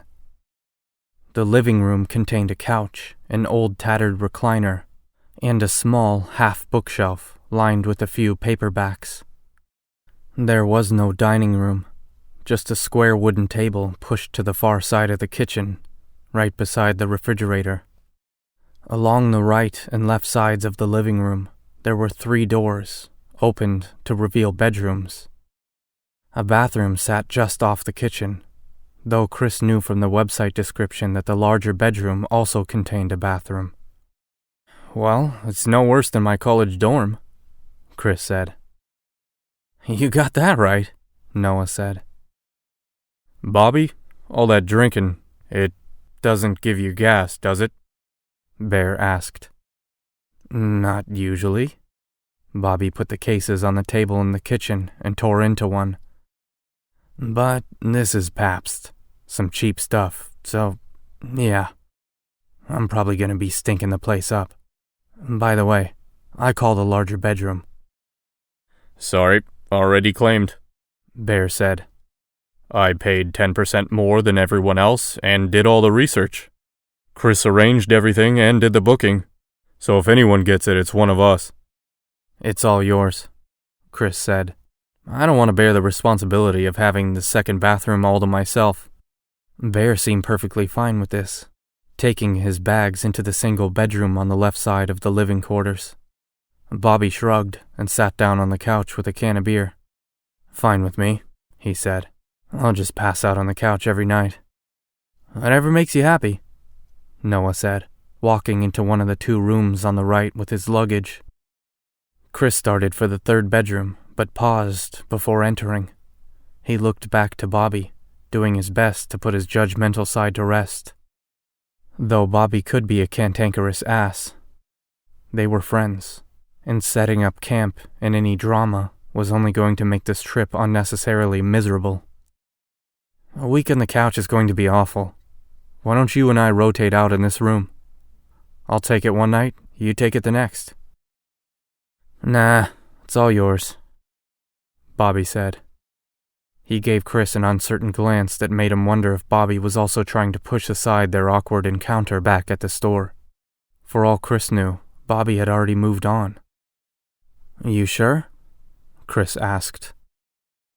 Yeah, I'm not trying to rock the boat. Bear made a point to let us know that you and him are the head honchos of this trip. There might have been some venom in the remark, but both men let it go. Chris walked into the bedroom, scanning it for rats. The bed was a twin, the sheets crisp and freshly washed. As he set his bags down on the bed, he tried to imagine the poor cleaning and maintenance crews who had to come down that bumpy road to fix the place up before and after guests stayed in the cabin. The bedroom also offered a small chest of drawers and a very small closet. A ramshackle little table sat by the right side of the bed. That was about it. Chris took his phone out of his pocket and checked to see if there was any signal out here. He was not at all surprised to find a single X where the service indicators usually were. He had told Vicky several days ago that once they got to the cabin, he doubted there would be any service or any way to get in touch with her. They could have paid extra to get a MiFi connected out to the cabin, but opted not to in order to get the more off-the-grid experience. He found himself already regretting that decision. While he doubted Vicky would care if she had to go a week or so without talking to him, knowing there was no way to reach out to her was somehow depressing. It occurred to him all over again that it also meant a week without speaking to Brianna. A realization that stung his heart. He plugged his phone charger into the room's only electrical outlet and his phone to the charger. He then opened up the drawers on the bureau, but found them dusty and smelling of stale cleaner. So he opted to leave his fresh clothes in his bags. As he was going through his toiletry bag, anxious to grab a shower as soon as he could, there was a knock at his door. It did not surprise him to find Bear staring in. He looked antsy, ready to get out and explore. "Settled in already?" Chris asked. "It wasn't hard, just a few clothes. I was going to head out back to see if that's where they're keeping the fishing gear. The website listing said there should be some sort of shed, right?" "Yeah, I think so. Let's go see." By the time they left Chris's room and started for the small door on the back side of the kitchen, Noah and Bobby had fallen behind them as well.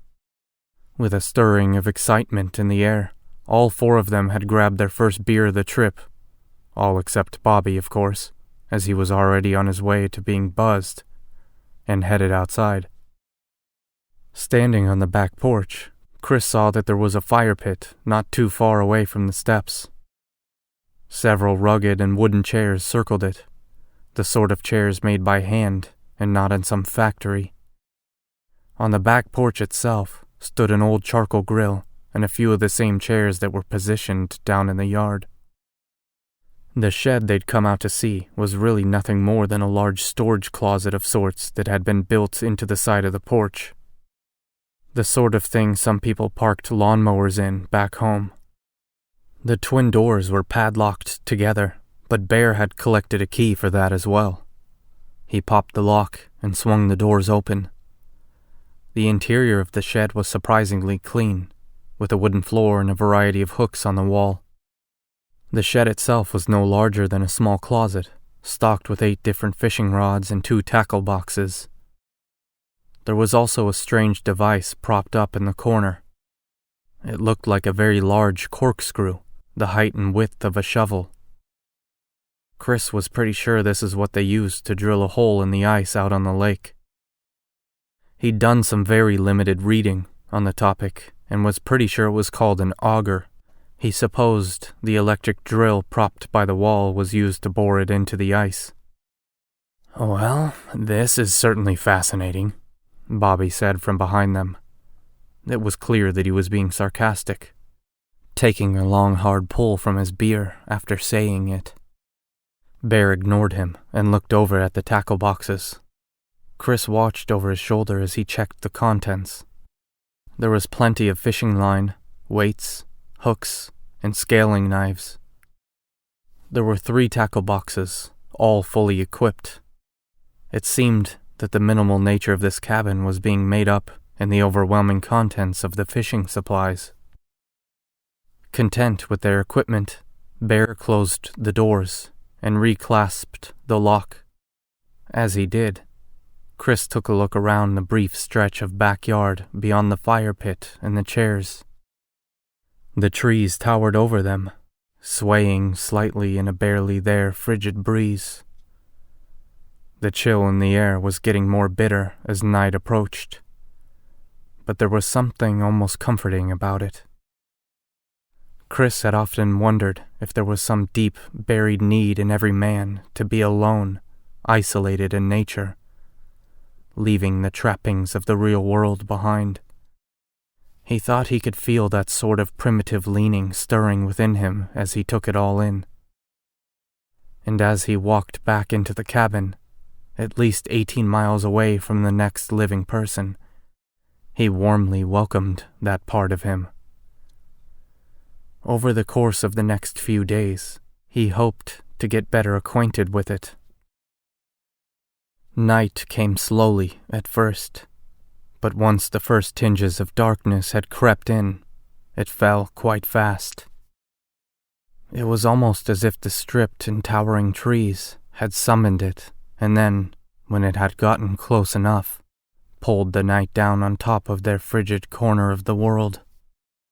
The cabin had central heat, though they opted to use the small fireplace, using firewood they'd found stacked on the other side of the shed. It was so cold outside that it almost seemed foolish to wander out purposefully into the backyard after nightfall.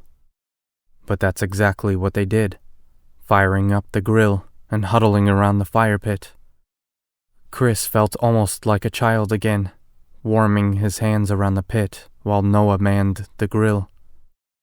Not the toughest of jobs, as they were all having hot dogs and bologna. "So, Bobby," Noah said as he brought the hot dogs over on a paper plate, "I guess this is probably the best dinner you've had in quite some time, huh?" "Not at all. The best dinner I had was at Logan's Roadhouse a few nights ago. Best steak I ever had." He looked around at the 3 of them and gave a chuckle. "Oh, I'm sorry. Was that supposed to be the group's way of ribbing me for not being married and having nice sit-down family meals every night? Bear laughed as he sipped from his can of beer. Take from it what you want. Hey, I'm fine with you guys laying into me about being single. I know it's just envy. I mean, maybe there's some hidden joy in being tied down to the same sexual partner for the rest of your life. Sex with the same person every single night, but... Every night? Noah asked. Hardly. You're only furthering my point, Bobby said. He snatched a hot dog off of the paper plate, which Noah had balanced on the edge of the fire pit. The way I see it, you guys should be asking me how to do it. Still humble, I see, Chris said. The sad thing was that the primal part of him that enjoyed being out in the middle of nowhere was envious of Bobby. The guy was creeping up on 40 years of age and had the sex life of an amorous 21-year-old. He brought his much younger flavor-of-the-month girlfriends to poker games and cookouts in the past just to flaunt them.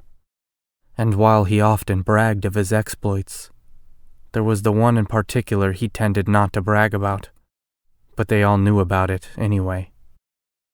The year before, when Bobby had been 36, he'd been working as a graphic designer for a small marketing firm. He'd had the job for about 3 years, which was something of a record for him. When the firm hired a female 18-year-old intern who had just started college, Bobby had made jokes about what he wanted to do to her. As it turned out, it took less than 2 months. Chris and the others weren't quite sure how long it had been going on, but Bobby and the intern had been sleeping together. Not only that, but they'd been hooking up at work. Bobby was fired when the boss walked in on them in the bathroom during business hours, Bobby having forgotten to lock the door. What struck Chris as odd was that it seemed like the sort of escapade a guy like Bobby would boast about every chance he got. But he kept it quiet, and Chris had always wondered what a strange sort of shame Bobby felt over it. The four of them fell into silence, the only noise coming from the crackle of the fire and the barely audible sighing of the wind. Chris caught sight of Bobby popping the tab on another beer. He hated that it made him angry. He was not Bobby's father. Honestly, he was more afraid of how Bobby being hammered the entire trip might affect them. He said nothing about it, though, choosing to look back to the shed. So, Bear, do you think you can teach us all how to ice fish without at least one of us falling into the lake and freezing to death? I think so, but I make no promises. Noah, you said you'd done it once before, right? Once, many, many years ago. And I don't remember enjoying it. Other than the cold, Chris said. Is it really all that much harder than normal fishing? Not based on what I've read, Bear said. Yeah, Noah added. From what I can remember, it's really all about... A howling noise in the distance interrupted Noah. It was unmistakably a wolf, and it didn't even sound particularly menacing. The fear Chris felt came in simply knowing that they were all alone, with wolves parading around somewhere close by. Noah gave them all a nervous smile that Chris understood perfectly. It was like camping as a child, fully aware of the wonders and the dangers of nature. Toss in an almost bone-chilling cold, and a very dark night, and it made it that much more exciting. Slightly to the east, the original howl was met with another one. This corresponding wolf replied with 2 shorter howls. It sounded a little louder than the other wolf, more dominant. There's ammo with that rifle in the car, right? Bobby asked. His head looked to be swiveling all around, as if he expected the wolves to come out of the woods at any moment. Yeah, Bear said. It's a Remington rifle, and there's a whole box of ammo. I know nothing about guns, Bobby said. Will a Remington blow a wolf's head off? Hardly. but it'll hurt enough to make it not want to come back. Good enough, I guess. Yeah, Noah replied, getting up from his chair and taking a hot dog with him. Those wolves are like Mama calling. Time to get inside. Chris followed behind him, with Bobby and Bear coming in behind. It was clear to Chris that everyone was fine with heading inside, but no one really wanted to admit it. As Chris walked in behind Noah, he heard another howl in the distance, followed by another noise. Not a howl, but something else. Something moving. Whatever it was either very close, very big, or both. The rustling of leaves and something very much like footsteps sounded to be just at the edge of their rented backyard. As Chris turned his attention that way, he also heard the sound of branches or twigs snapping. "What the hell was that?" Bobby asked. He and Bear were still standing on the porch. Noah and Chris had barely stepped inside the doorway, still peering out into the night. Bear, maybe?" Noah said. "Bears don't live out," Bobby started to say, and then looked accusingly to Bear. "Wait, do they? Are there bears out here?" Yeah. Mostly grizzlies from what I gather. It is Alaska, dumbass. "Great," Bobby said, pushing his way by Bear and then past Chris and Noah. "That, my delicious tasting friends, is the last time I'm venturing outside at night while we're here. Now, get your butts inside and let me school you at poker." Chuckling nervously, they all went inside. Chris closed the door behind them, taking one last look out into the night-shrouded trees, and trying not to notice that the darkness now seemed even thicker after having heard those noises. Chapter 8. All things considered. The first night went by much better than Chris expected. Bobby had gotten drunk, but not too far gone. He'd actually been in a good mood when they'd called it a night. All four of them had been laughing and joking over countless hands of poker, and Chris had no qualms admitting that it was the most fun he'd had in a very long time. For that one chunk of time, between the howling wolves and ending the poker game, where Cheerios and crackers were used as bets, Chris had not thought of Vicky's potential affair at all. But as he lay in bed, it was all he thought about. He wondered if she was with her lover in that very moment. He wondered if she was in their bed with him, and if so, if Vicky had at least waited for Brianna to go to sleep. It was all ridiculous, really. While he was all but certain his wife was cheating on him, he also knew that Vicky loved Brianna more than anything. If she brought her lover over for some fun, it would be when Brianna wasn't there, like on Saturday night, during Brianna's sleepover with a friend. Vicky might be a cheat, but she was at least sensible and kind when it came to their daughter.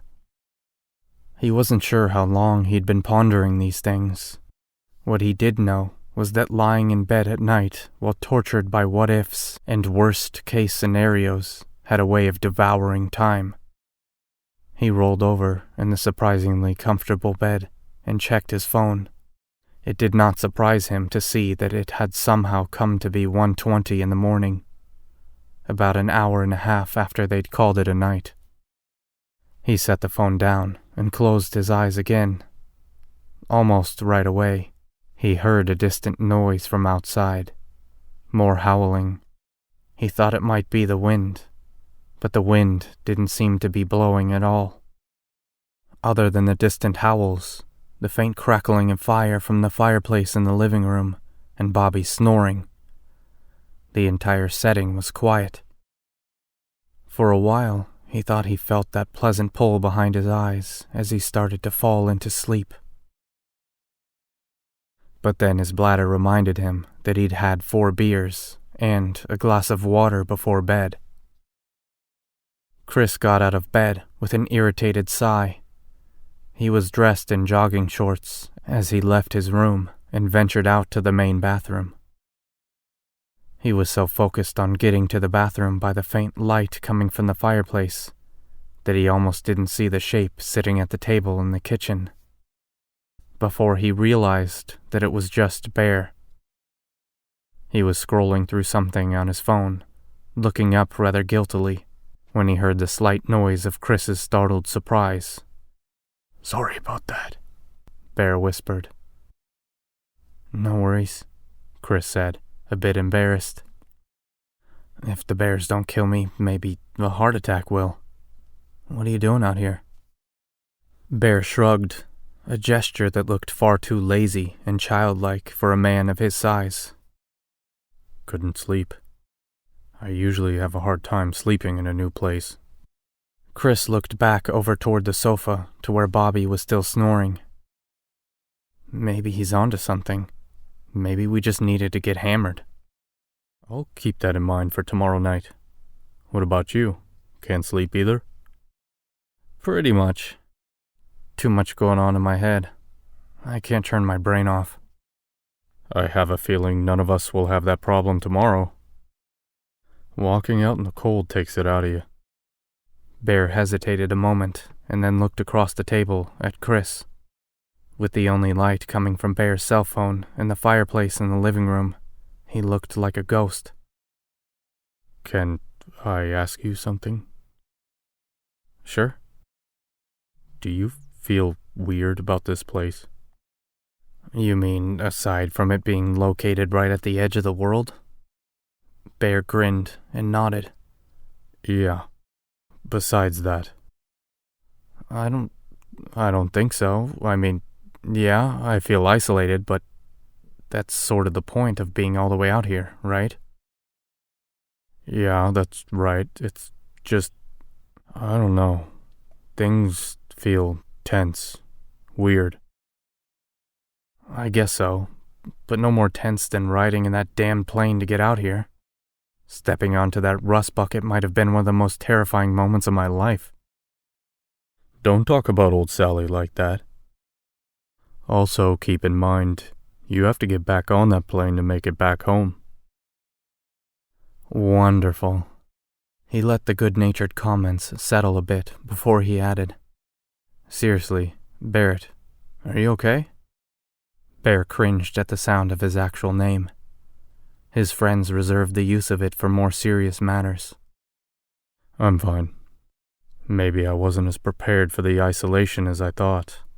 And if I'm being honest," he said, dropping to look over at Bobby for a moment, "this petty squabble between the two of you has got me on edge. I know he's a lot to handle, but this whole thing could do him some good, too." "I know. I'm going to try to just ignore it. I wish I could tell you why it bothers me so much, but..." "Is it jealousy?" The question sounded odd at first, but then stung a bit. Chris took a moment to process what it might mean before answering. "I don't think so. I apparently can't keep one woman happy, much less several." "You and Vicky okay?" He immediately frowned and gave a hands-up gesture, sensing he'd gone too far. "Never mind. I retract that question. None of my business." "We're fine," Chris said, though in his mind's eye he found it very easy to imagine her in bed with another man, perched on top of him, and enjoying it in a way she never had with him. He shook it out of his mind and slowly got back to his feet. "You good? I didn't mean to pry." "No, I'm good. You weren't prying. I just need to get to sleep, or he's going to be a lot to deal with tomorrow." He hitched his thumb back toward Bobby as he said this. "I hear that," Bear said. He pocketed his cell phone and headed off for his own room. Chris watched him go, and then looked back over to Bobby's sleeping, snoring shape. Maybe he was being too hard on him. Chris was confident that there was no jealousy there. Maybe it was concern instead. Maybe he had reached that age where he felt it was his responsibility to make sure his friends were taking care of themselves. And while he felt that was noble, he also did not find it was his place to frown upon Bobby if he wanted to spend his 4-day trip out in the Alaskan wilderness in a drunken haze. Of course, this was a bit harder to focus on when Chris could still hear those buzzsaw snores from his room, even with the door closed. He focused on the snores and the irritation they produced, and it managed to keep thoughts of Vicky away. Before he knew it, he was falling asleep, and when it came, it was heavy and deep. Chapter 9. Once asleep, thoughts of Vicky and her adulterous relationship seemed to have been scrubbed from his mind. Instead, he had the dream again. The one he'd had yesterday morning, before leaving for their trip. It was nearly identical, the only difference being that he seemed to be flying closer to the trees now. He could see the forest floor much clearer. Several deer took off galloping as he flew near them. To his right, a hawk swooped in to investigate, and then, seeing him, sailed off as quickly as it could. He flew forward and could feel the icy wind on his face. Actually, to say the wind was cold was not quite accurate. He had no idea if it was cool or warm. All he knew was that it stirred around him, and he could feel the air currents as he either fell or flew. Somewhere down below, he could hear screams. Something fierce and terrified. Not human screams, but perhaps those of a mauled animal, or a... What the? Chris jerked awake at the sound of a panicked voice shouting on the other side of his bedroom door. Noah's voice. Chris sat up quickly, and for a moment, his brain was trapped somewhere between the dream and the real world. It alarmed him at first, his heart hammering from Noah's shouting. But he then heard light-hearted laughter behind it. It was Bear's laughter, the sort of laugh that seemed to be tailor-made for a man that spent his Christmas season dressed as Santa. And while Bear had the heart for such a thing, Chris was pretty sure the man had never donned a Santa suit. He sat up and grabbed his phone from the bedside table. The clock read 7:17. The battery indicator was full, but the service indicator was just as dead as ever. He put the phone back down, slid out of bed, and dug his bathroom kit out of his bag. While he walked out into the living room, he found Noah stoking the fire and grinning about something, shaking his head. "What the hell were you screaming about?" Chris asked. "Bear's morning farts, man. They're awful." Bear continued to laugh from in the kitchen. He was cooking up some sort of lazy man's breakfast. Chris tried to imagine what they had in the way of breakfast foods, but as far as he knew, all they had was cereal and granola bars. "It's an every morning thing, boys," Bear said. "Been that way most of my life. I won't apologize for my nature." "Your wife," Noah said, rather theatrically. "That brave, poor woman." Chris caught a whiff of something rather nasty smelling, too. He wrinkled his nose and looked around for a moment. "Where's Bobby?" "Bathroom," Bear said. "He was up before anyone else, believe it or not." "Great. I've got to piss something awful." "Go outside," Noah said, done poking at the fire. "It's one of the splendors of life in the woods. And while you're out there, grab a few logs, would you? The fire is down to pretty much nothing." The thought of stepping outside in his shorts and a t-shirt was painful. He could only imagine how cold it must be out there. But at the same time, there was a boyish sort of mischief that loved the idea. and before he was fully aware of what he was doing, Chris set his bathroom travel bag on the edge of the couch and headed for the front door.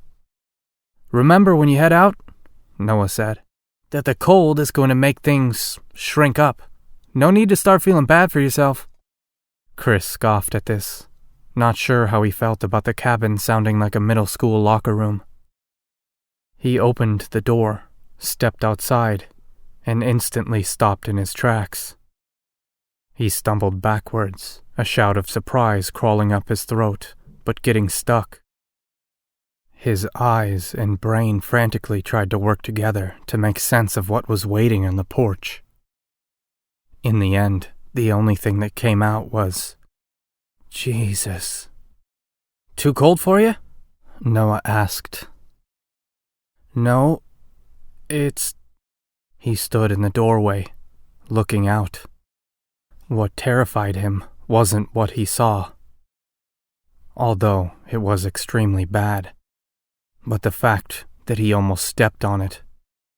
He sensed Noah coming up behind him, uttering a curse as his eyes fell on what was waiting on the front step for them. There was a deer on the front steps. It was a 10-point buck, laying on its side. Its entire stomach had been torn open, blood and entrails spilling out onto the steps and the ground below. There was nothing intricate or designed about the kill. This had not been the work of a hunter that knew how to cut and gut a deer. No, this had been a brutal attack. It looked as if some blunt instrument had been shoved into the deer's guts and then simply pulled down with tremendous force. The hide was ragged and skewed. Shattered portions of rib shone through the red, grisly mess. Oddly enough, the carcass almost resembled a shredded paper bag. Its guts steamed a bit, still kinked together and almost neatly arranged. It was the first time Chris had ever seen an animal's insides. It was brighter and somehow cleaner than he'd expected. The intestines were tightly coiled, and what he thought might be the liver looked almost plush and soft.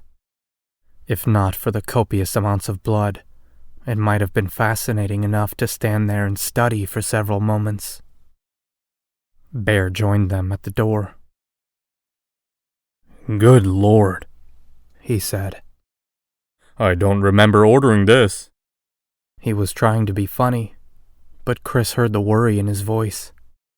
In a flash, he recalled the brief conversation they'd had at the kitchen table last night while the others had slept. Certainly this little incident was not going to make Bear feel any better about being out here. "Why is it here at all?" Chris asked. "I mean, if we were to come across it in the woods, I'd guess it got into a fight with a bear and lost. But here? On our steps?" "Could still be a bear," Noah said. "A bear that was smart enough to drag it up onto our porch and leave it there for us?" "I don't know," Noah said. "Our cat does that kind of thing with birds and rats all the time." "Because they're giving you a gift," Bear pointed out. "They're showing you they're protective of their home and want to prove it to you." "Really?" Noah asked. "Yeah, but I don't think a bear would maul something like this and drag its corpse up just to..." "Close the damn door!" Bobby yelled from behind them. "What are you idiots doing anyway? How the... Oh, hell. What is that?" Chris looked back and saw that Bobby had joined them in the doorway. "Breakfast," Chris said, doing his best to be funny and ignore the little sliver of dread that had wormed its way into his heart. "Grab a spoon." "That's sick. Seriously, what the hell is going on?" "Don't know," Chris said. "I stepped out to take a leak and found this here." "Well, how did it get here?" We were just trying to figure that out before you interrupted, Bear said. We've ruled out bear. It just makes no sense. What about a local? Noah asked. I mean, I know there aren't any locals per se because we're in the middle of nowhere, but maybe someone from Birch is playing a trick on us. I guess that could be a possibility, Bear said. Chris thought so too. It seemed to be the only thing that fit. But then again, the way the buck's stomach had been absolutely butchered looked a little too violent for any sane human to have pulled off. If it had been some teenager from Birch playing a trick, they'd have to be pretty demented to gut a deer like this. The cold of the morning caught up with Chris. A shiver ran through him, one that he tried to tell himself was only the result of the cold and not the grisly sight of the deer. Well, if it was a prank, the pranksters have won because I'm standing here in my pajamas freezing my balls off. As he walked back in, the others also turned away. Bobby closed the door behind them, a look of awe and confusion on his face. Should we report it? To who? Bear said with a shaky laugh. The Birch police? A game warden? Are there even game wardens out here? Noah asked. Hell if I know. My point is, no one is going to really care one way or the other. I say we move it and get on with our day, Chris said. At the end of the day, it's a dead deer, and we are out in the middle of the woods. Either a very smart bear or some lowlife from Birch put it there. Maybe even someone else at another one of these cabin rentals out on the lake. Good point, Noah said. It's gross, but not anything to worry about. Agreed, Bear said. And Chris, you said we just move it, right? Yeah? Then why don't you get dressed and do just that? I almost lost my appetite, but not quite.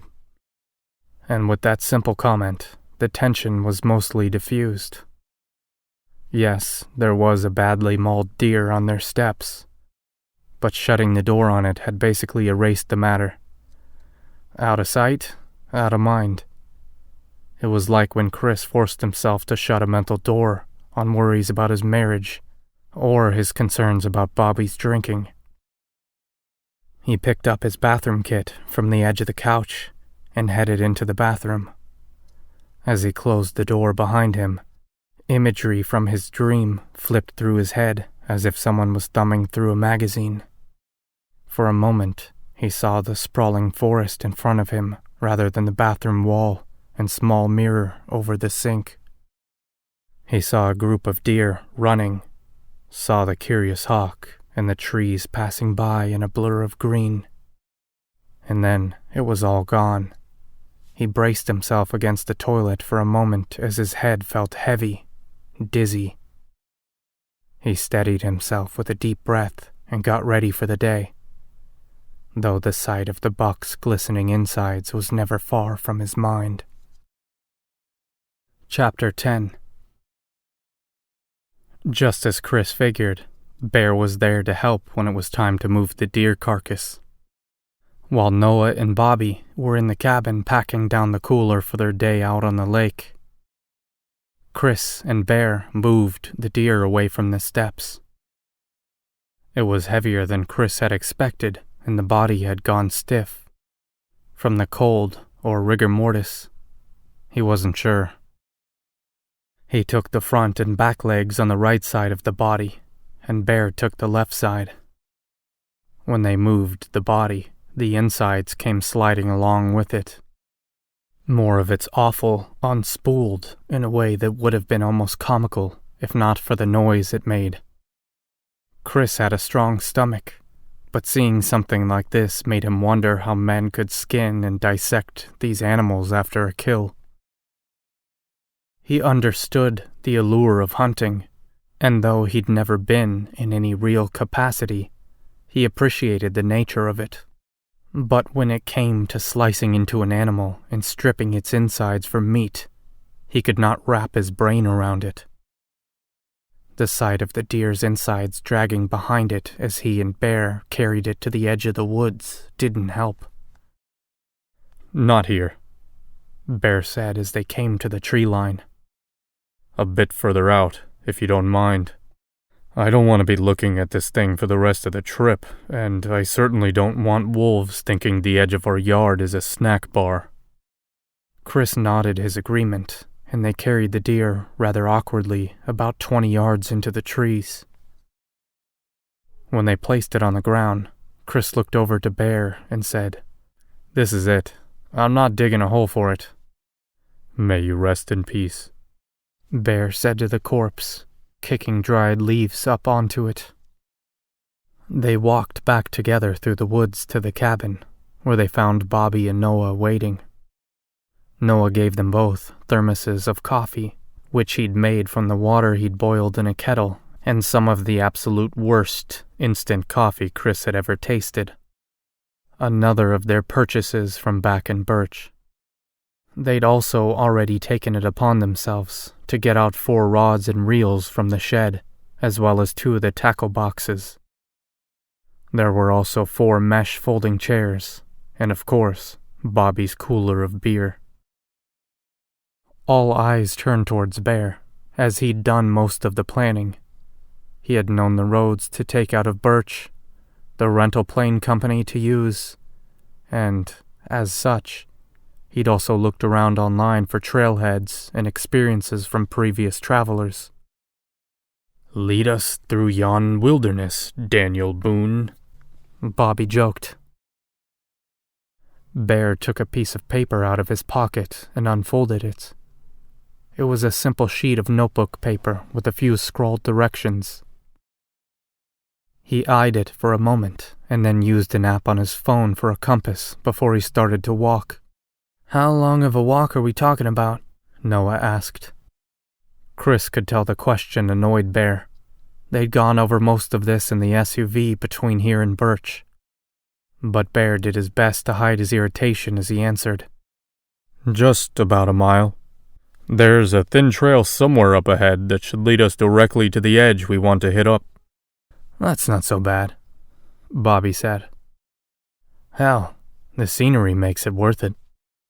Chris took note of this, as it was rare that Bobby ever said anything positive without some sort of sarcastic spin.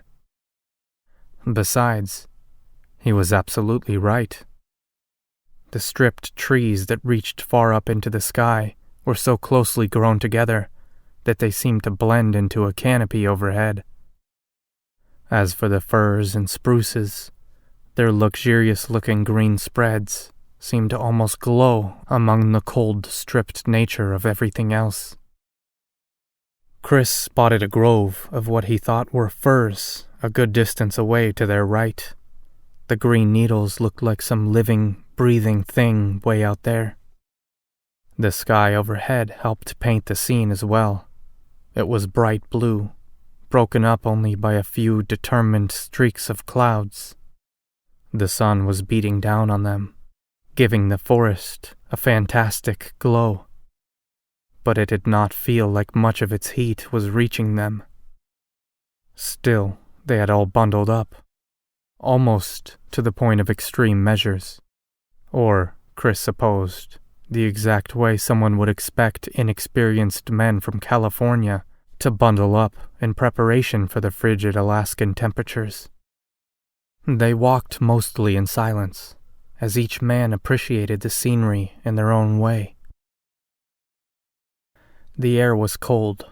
There was a crispness to it that Chris found almost intoxicating. It was something more than clean, almost something he could actually taste. It was pure. It was the sort of air that reminded him that the world was not all concrete, smog, and pollution. They each carried a fishing rod over their shoulders, walking single file down the trail Bear had taken.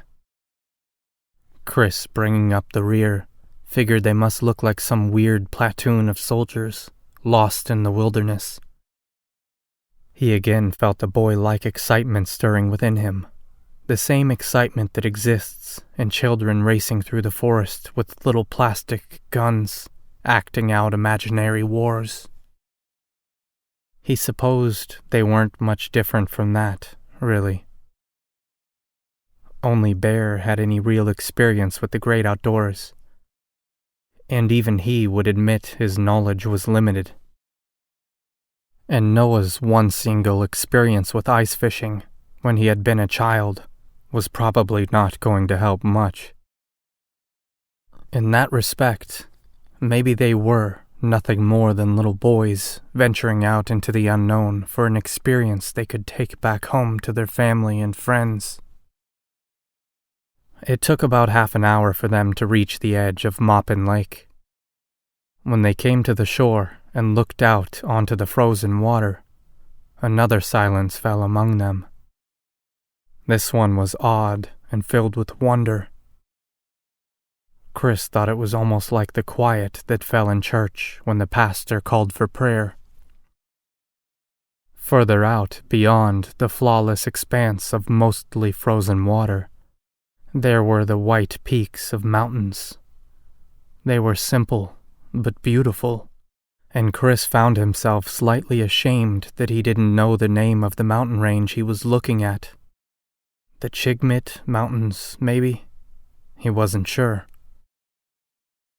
"Wow, guys," Noah said. "This is beautiful."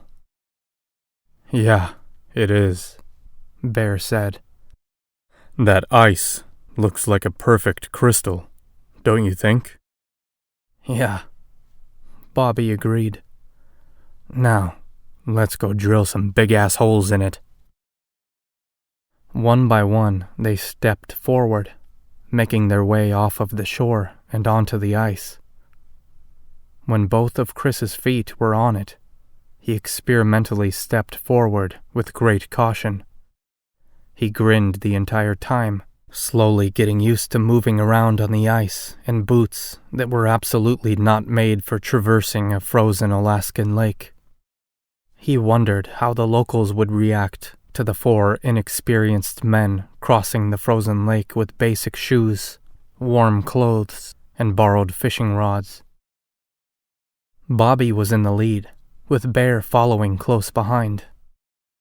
Bear looked back toward the shore now and then, as if judging the distance. After they'd made it out roughly 30 feet, he stopped walking. When he did, it was clear that he was still not quite comfortable walking out onto the ice. He moved slowly as he set his rod and reel down, along with the drill and auger. "I think we should set up here," he said. "My heavy ass isn't comfortable going out any farther." Bobby nodded and came to a stop, looking at the other three. Chris was fine with this, as he was also nervous about stepping out into the ice any further. The only confidence he was taking was in that he could not hear the grinding or crushing of ice beneath his feet. "Sorry, Bear," he said. "I didn't do much research. How thick is this ice we're on right now?" "This time of year, in these temperatures, this should be about 8 to 10 feet thick. If we went out another dozen feet or so, it thins out to maybe 5 feet. Further out than that, it gets risky." "So yeah, right here's fine," Noah said. They spent the next 10 minutes preparing the site. Because it was an entirely new experience, they all took turns drilling into the ice, just so each of them could go back home and be able to say they drilled into the ice of an Alaskan lake. The chairs were unfolded and the lures were loaded up. As Noah doled out the artificial bait from the tackle box, Chris looked at his pink and orange bait, called a jiggler, Bear told him, and affixed it to his line. 4 men venturing into the wilderness only to use fake worms and minnows, Chris said. "Does it seem a little soft to anyone else?" "I thought the same thing," Bear said. "But the guy we're renting the cabin from said that when it's this cold, The water under the ice goes a crisp shade of blue. Stale-colored worms or dead minnows and larvae are harder to see. These bright lures are like beacons under there. Fine by me, Bobby said. I'm not quite 40 and have never hooked a live worm on a hook. I think I could die a happy man if I never do it. Seems sort of weird, a little gross. Then you're in for a rude awakening when it comes time to scale and gut any of the fish we catch, Chris said. You a pro or something? Noah asked, laughing. Not a pro, nope, but I fished a lot with my dad when I was a kid. Scaling, I'm not the best at, but I can gut them pretty well. Get them ready to cook up.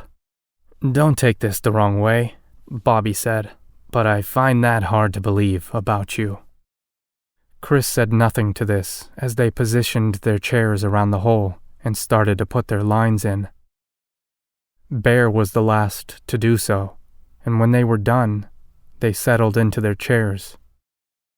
Slowly they looked around at one another with a sense of accomplishment. This is what they'd come here for. They'd survived the trip, made it to the cabin, and got fishing lines into the lake without falling through the ice and drowning. Chris felt remarkably accomplished. Sure, watching 4 fishing rods bob slightly in front of them seemed anticlimactic, but they also seemed to share the same realization that this was not so much about the fishing. It was about the escapism of it all, the wonder of the scenery. Chris looked away from the rods and his friends, peering across the desolate frozen lake, and felt truly peaceful for the first time in several years. By noon, they'd caught 8 fish, but they'd also started to understand that the bitter cold was nothing to mess around with. Chris knew they'd done their best at dressing well. Looking across at Noah, he could only truly see his friend's eyes and the bridge of his nose. Everything else on his head was covered in masks and caps. Like Chris, Noah was wearing a thin set of gloves underneath the heavily insulated second pair. Snow bibs, thermals, and, in Chris's case, a pair of jogging pants in between had seemed like enough when they set out in the morning. But there was something about sitting on the field of ice, out in the open, that made it so much colder. It was almost like the cold air served as a blanket for the colder still surface of the lake. Bobby had started drinking at 11 o'clock. He'd used the excuse of celebrating his first catch and a means to keep warm. Noah had joined in soon after, and Chris was pretty sure it was just so Bobby didn't feel singled out or alienated. Chris respected the choice, but would be damned if he'd do such a thing just so Bobby felt that he wasn't sticking out in any negative way. Bear was in the middle of griping about the way his school was being run, particularly about the state-mandated tests that had stripped kids of their individuality. When Bobby got out of his chair, he walked a few feet away from the group without any announcement, as if he'd done it hundreds of times before. "What are you doing?" Bear asked, his grievances interrupted. "Gotta take a leak." "On the ice?" Chris asked. Bear said this stuff is at least 8 feet thick. He'd turned his back to them and started to pull at the bibs around his waist. "I doubt a little piss is going to make us fall in the lake." "Yeah, but still, Ben," Bear said. Chris, Bear, and Noah all shared a look that was mostly of good humor, but there was some annoyance to it as well.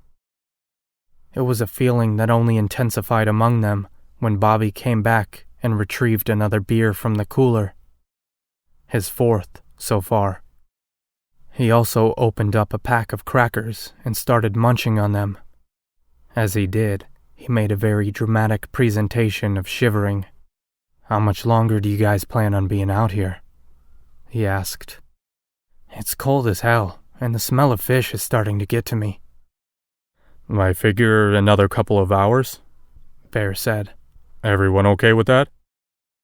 "Good with me," Noah said. Chris nodded in agreement. "2 more hours of this, and you can use my balls as lures, because they will have frozen off," Bobby said. "And unlike you fellas, I still need mine from time to time." Chris felt a comment bubbling up and knew he should keep it quiet. But it was already crawling over his tongue before he could stop it. "Well, I'm sure if you pound a few more beers, the cold won't bother you all that much." Bobby raised an eyebrow and studied Chris for a while, trying to see if he'd been attacked, or if it had been a good-natured rib. When he couldn't quite decide, he simply grinned maliciously at him and raised his middle finger. He then made a showing of chugging the rest of his beer, tossing the empty can out onto the ice, and then instantly grabbing another. He held the can out toward Chris as he popped the tab. "Come on, Bobby," Bear said. "That's a bit much." "But also par for the course," Chris added. "Would you please just shut up?" he asked himself. "Are you trying to start an argument?" "What's your problem, anyway?" Bobby asked. "First back at the store yesterday, and now this? You're not my daddy. If you wanted to play daddy, you should have just stayed home with the family. Seems you—" But Bobby stopped, shutting his mouth quickly. It seemed that even on his way to getting drunk, he had more control over his tongue than Chris did. He seemed to understand that he'd probably gone a little too far. "Seems I what?" Bobby shook his head and looked at the fishing lines, still bobbing in the hole in the lake. "Nothing, man." He got to his feet and grabbed his cooler. He then picked up his chair, pressed it down against the ice, and folded it in on itself. "Not a single thing. I'm out, guys. I'm heading back to the cabin. I'll make sure the fire's going when you get there." "Come on, man," Noah said. "Don't be like that." Bobby had already started walking, though. This time he strode back to the shore with confidence in each icy step. "It's cool," he called over his shoulder. "I don't want to bring the freezing fun vibe of this fishing trip down."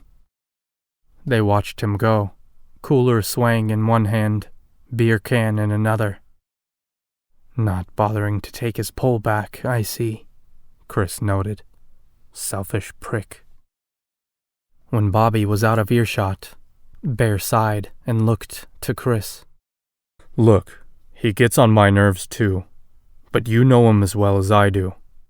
You push him, he's just going to get worse. And he's going to do it on purpose, and that's about 100 times worse than his natural tendencies."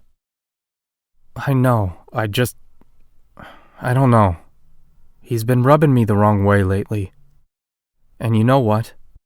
Maybe it is jealousy. There are days when I come home and I would love nothing more than to kill a 6-pack and not have to deal with an 8-year-old daughter who wants to tell me 20 stories in the space of 5 minutes, or a distant wife, or a mortgage. It sucks to admit it, but there it is." "I get it," Bear said. "He'll grow out of it. If he doesn't, he's going to come to a rough spot that is going to wake him up." Noah gave a shudder, and not because of the cold. "Man, trying to imagine Bobby Valencia at rock bottom is jarring." He paused for a moment before quietly asking, "He's going to be okay, right? I saw my old man lose a battle with alcoholism, and it was terrible. He died from prostate cancer, begging for a drink in his last hour." "Nah, I don't think Bobby's that bad," Bear said. "He can function when he wants to. He just likes to have fun and is terrified of growing up." They all looked back towards the shore, a few feet past the frozen water's edge.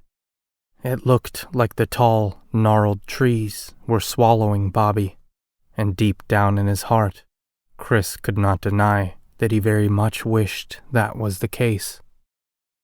Chapter 11.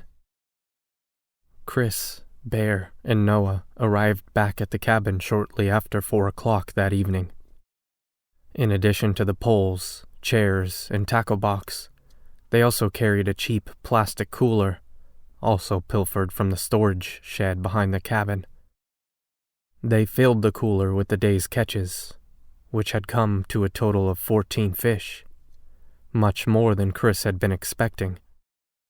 They'd taken selfies out on the ice with their catches, and for a while, it felt like an epic men's wilderness expedition. They were men. They did what they came here to do, and now it was time to go back to the cabin and eat the day's catch. Before descaling and gutting the fish for dinner, they headed inside to thaw out in front of the fire and to drink copious cups of bitter coffee.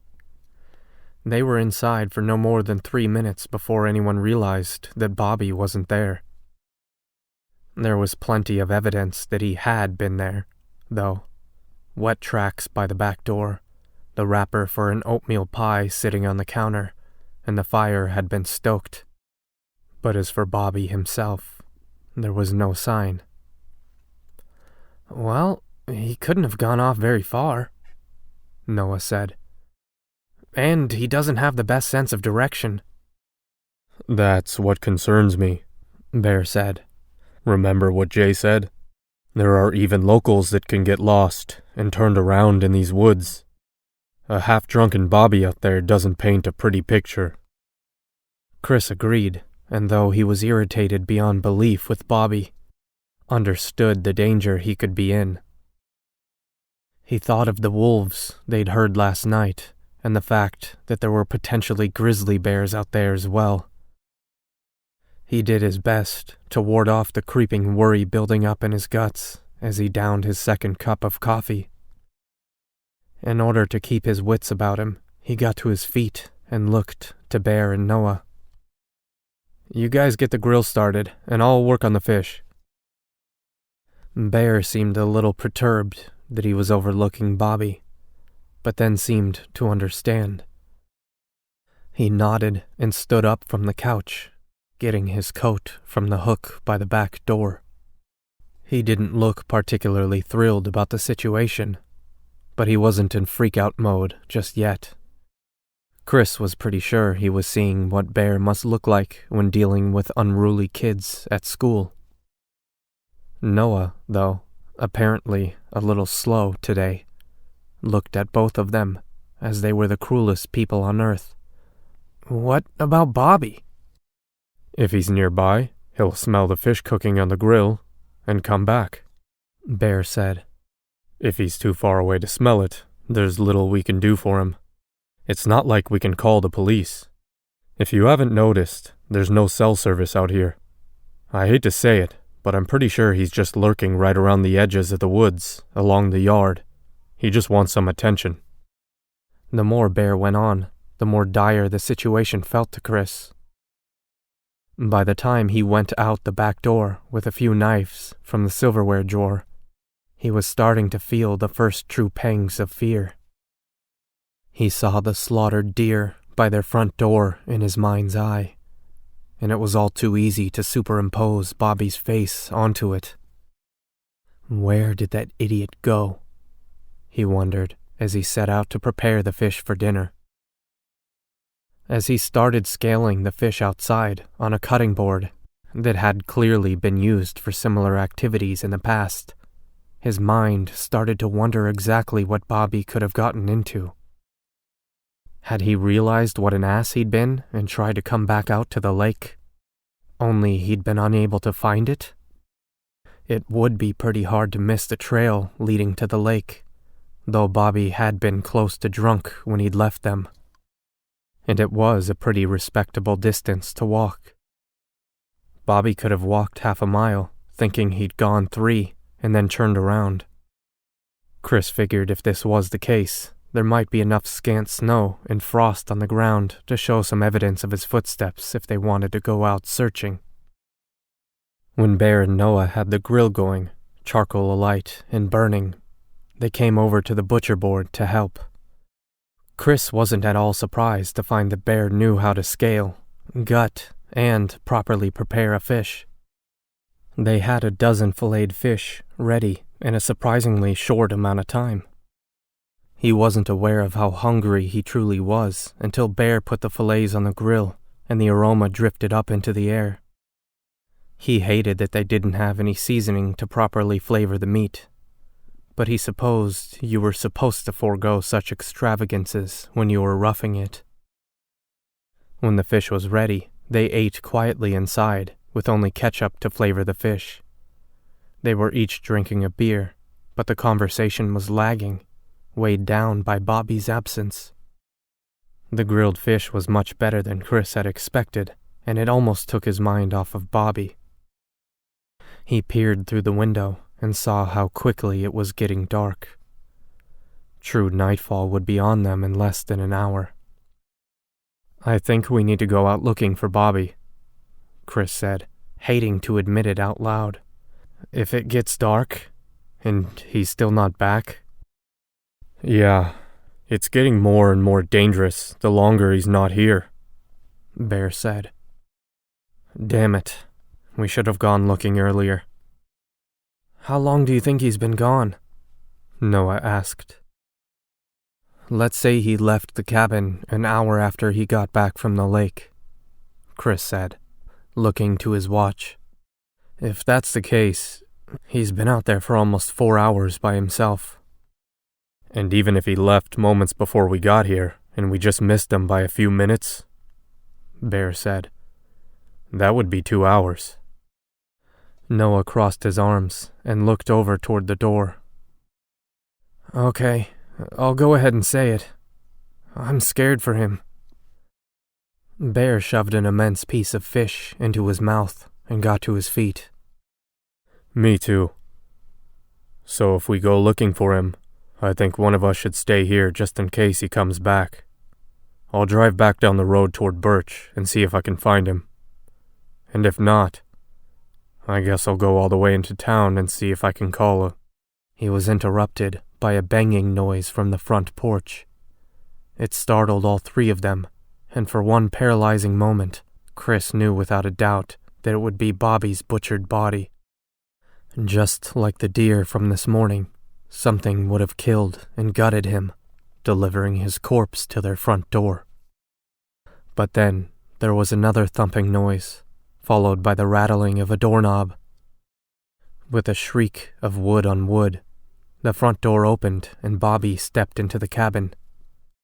He looked to them, smiled widely, and then stepped inside.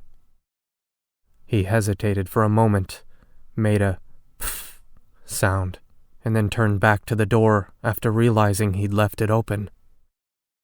When he closed it, he slammed it and cackled a bit.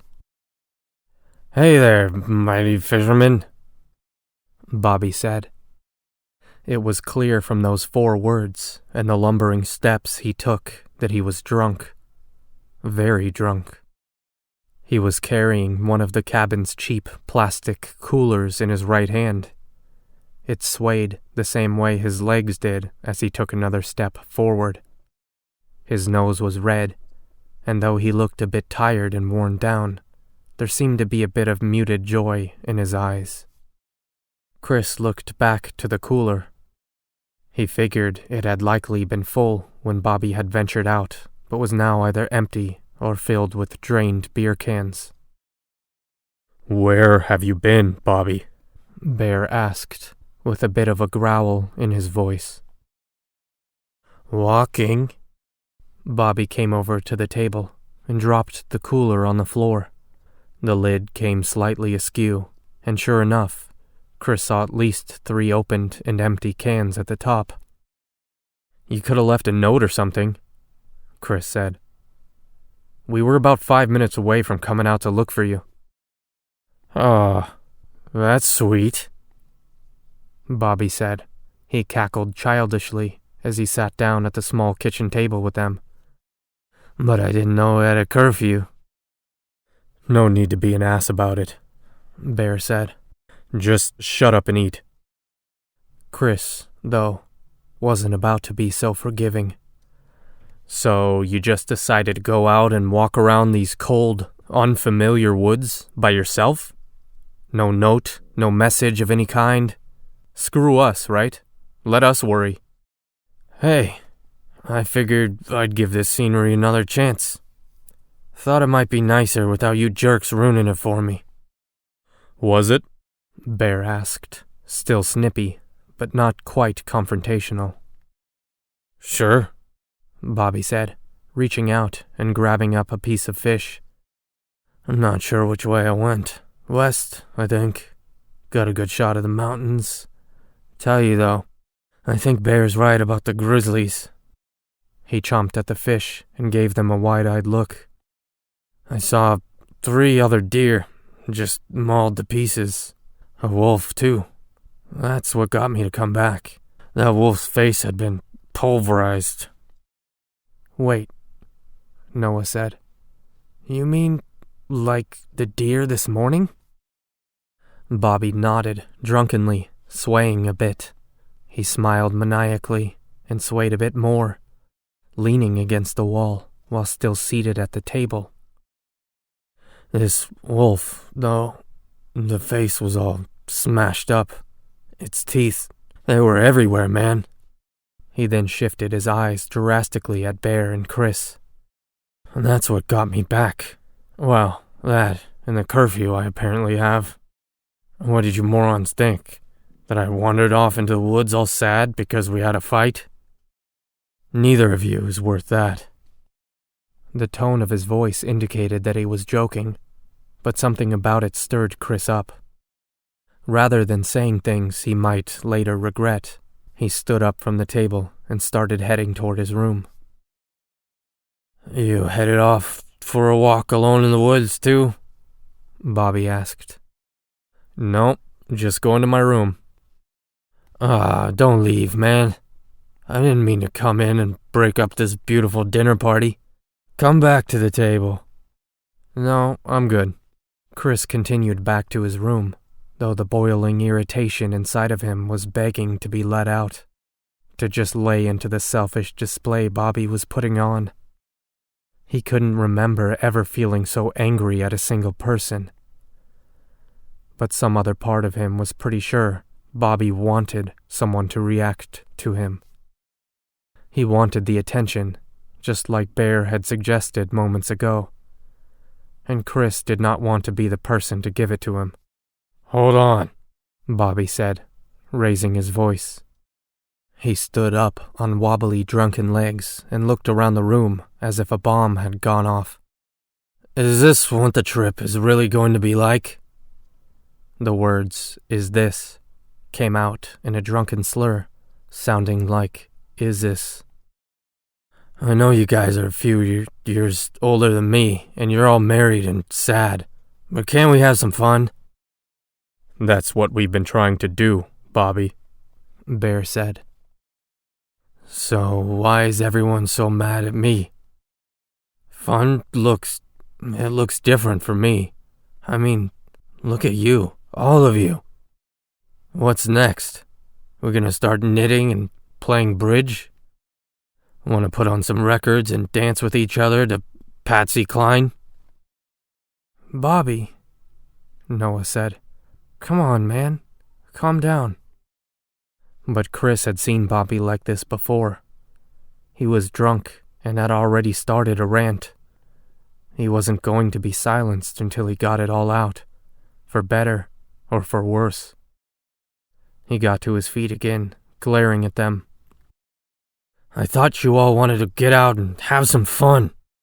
Bobby then looked directly at Chris and, with a sinister smile, added, "Especially you, Chris. I thought the problems at home would mean you'd be cutting it up hard out here." Chris turned, his face going red. The anger was now massaging his heart, begging him to let it out. It wasn't just the accusation, but the fact that Bobby knew. "What did you say to me?" "Your problem's at home," Bobby said. "We all know about 'em. I mean, you won't come out and say it, but we know. We can tell. All three of us. It's Vicky, right?" Bear had placed his hands on the table, as if he was prepared to stand up and act if the moment called for it. "Bobby, why don't you just shut up? Sit down, drink another beer, and—" "No, let him talk," Chris said, taking a huge step back towards the table. Vicky had been mentioned, and though it made him furious, he was also wondering if he'd slipped up at some point and made a subtle comment about his suspicions. How did they all know? Was it really as obvious as Bobby was saying? "Chris," Bear warned. "let me hear what this loser has to say about how to properly live a life," Chris said, his voice now close to a yell. "Let's hear Bobby tell us how we're supposed to keep a wife happy, how to keep the same woman for life. I'd love to hear it." Bobby smiled even harder now, the grin almost seeming to stretch his face out beyond its limits. It was proof that he had just set a trap, and Chris had fallen right into it. "Oh, see? That's the thing, Chris. I do know how to keep your wife happy." "You son of—" Chris started. Bear was up in a heartbeat, shoving Bobby back down into his chair. "Funny man, Bobby. Do you understand what you're even saying now? You can't just talk shit about a man's wife like that and—" But Bobby let out a huge laugh, boisterous and from deep in his chest. He then stood back up again, looked around the whole room, and finally settled his eyes back on Chris. Those eyes were hazy from the booze, but there was a weird sort of crystal clarity in them now. "Oh, I'm not trying to be funny," Bobby said. "Vicky is cheating on him, and she's doing it with me." Bear looked appalled at the joke, and Noah had a very uncertain smile on his face. Bobby took one more step towards Chris and cocked his head. "I'm not joking," he said, his voice a whisper now, his eyes like flints of rock. "Tell me, Chris, that little birthmark about 1 inch or so below her belly button, it looks a little like the state of New York, doesn't it?" Chris supposed the sensation that enveloped him in the following moments was an unadulterated and totally pure form of fury. It bloomed through him like molten lava, and when it spread through him, it was almost orgasmic. He felt himself being propelled across the room, but could not feel his feet moving.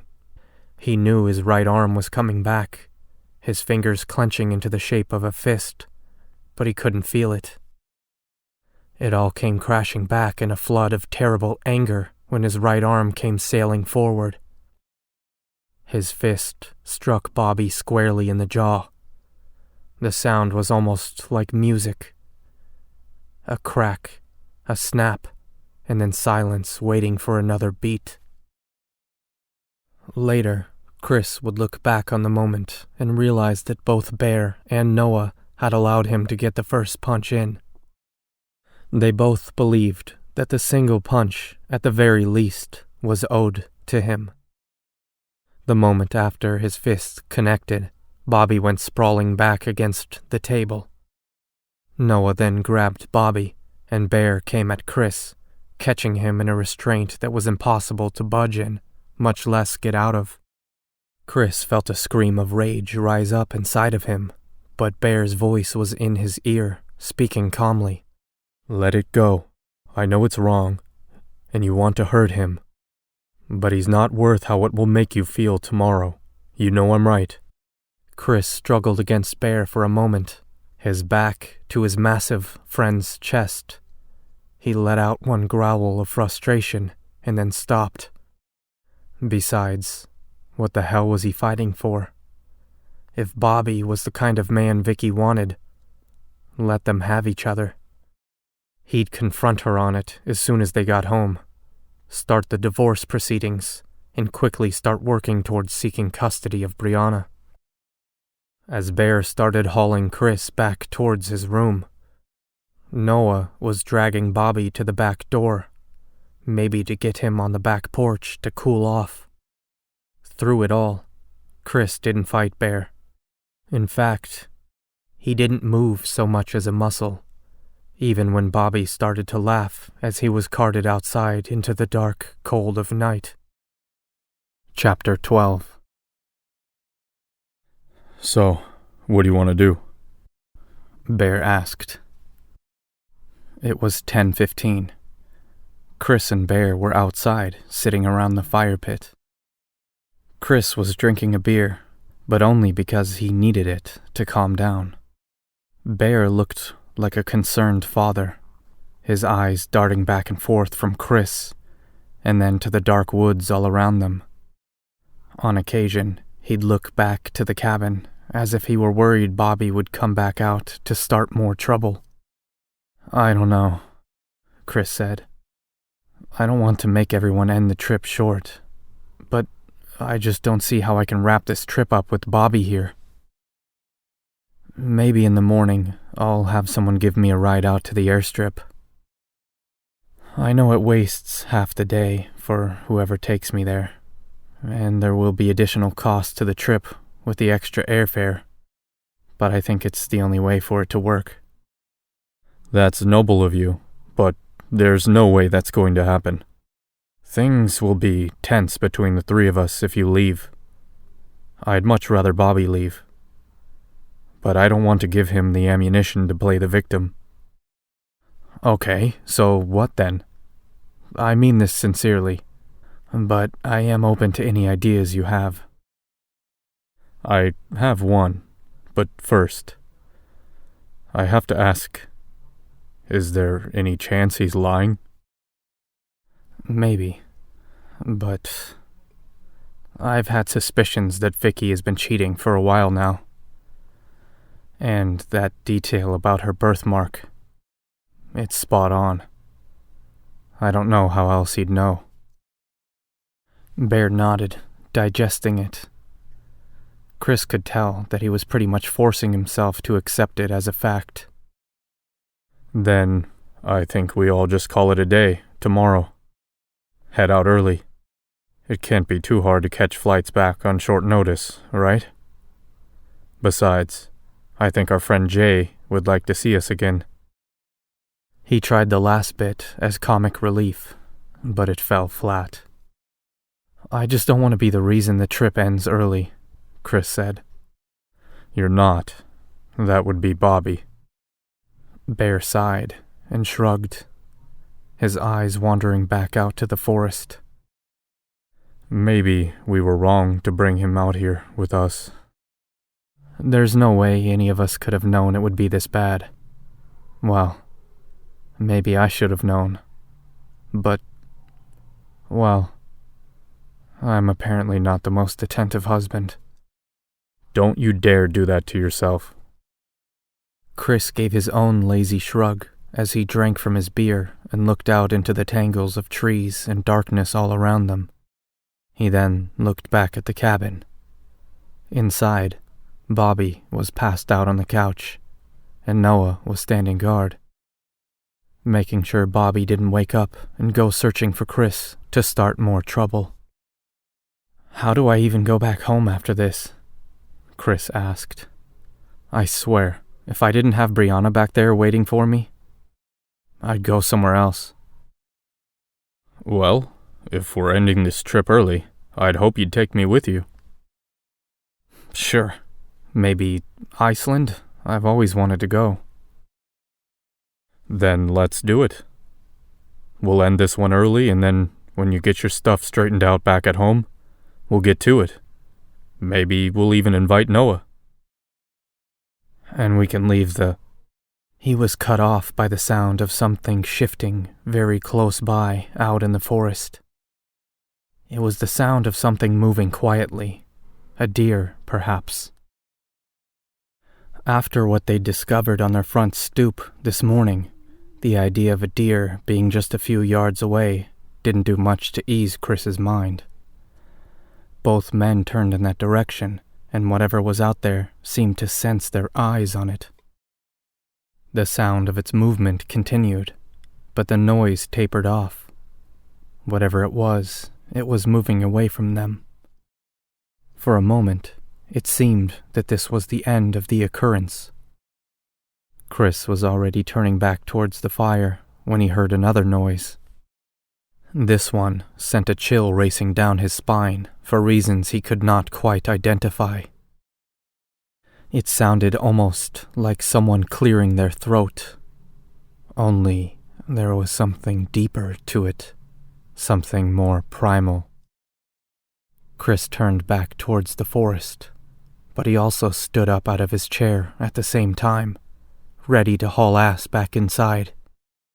Bear remained in his seat, though he was sitting much more rigidly than he had moments before. He was also staring out to the forest, unmoving.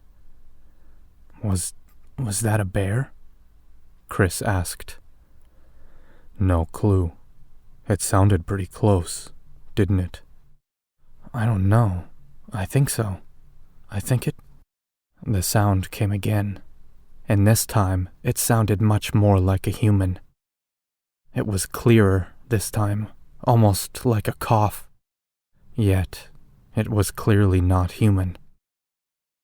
Chris knew this with a sort of ingrained certainty that continued to allow that chill to run its course through his body. That's not a bear, Bear said.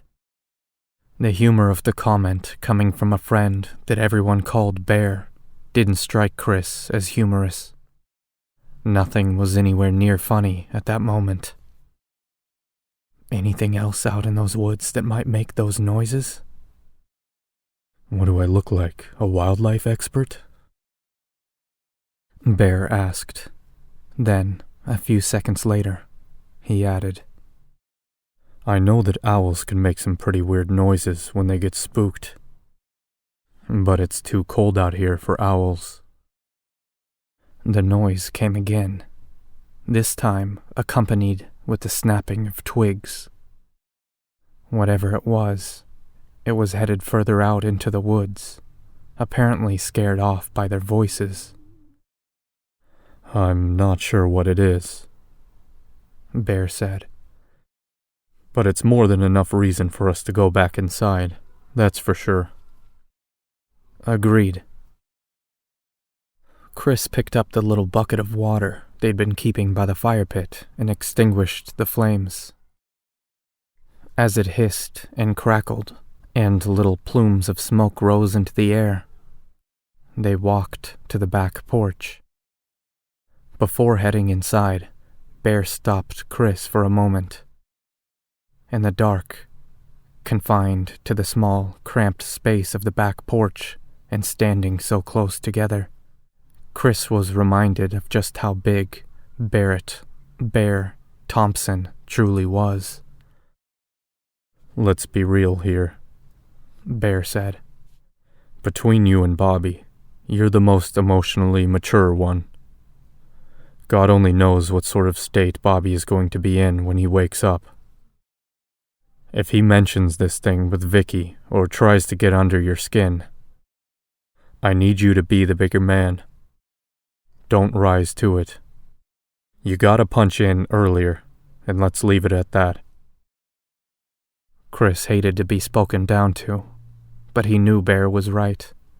It was going to be hard enough to figure out how to bring this disastrous trip to an end.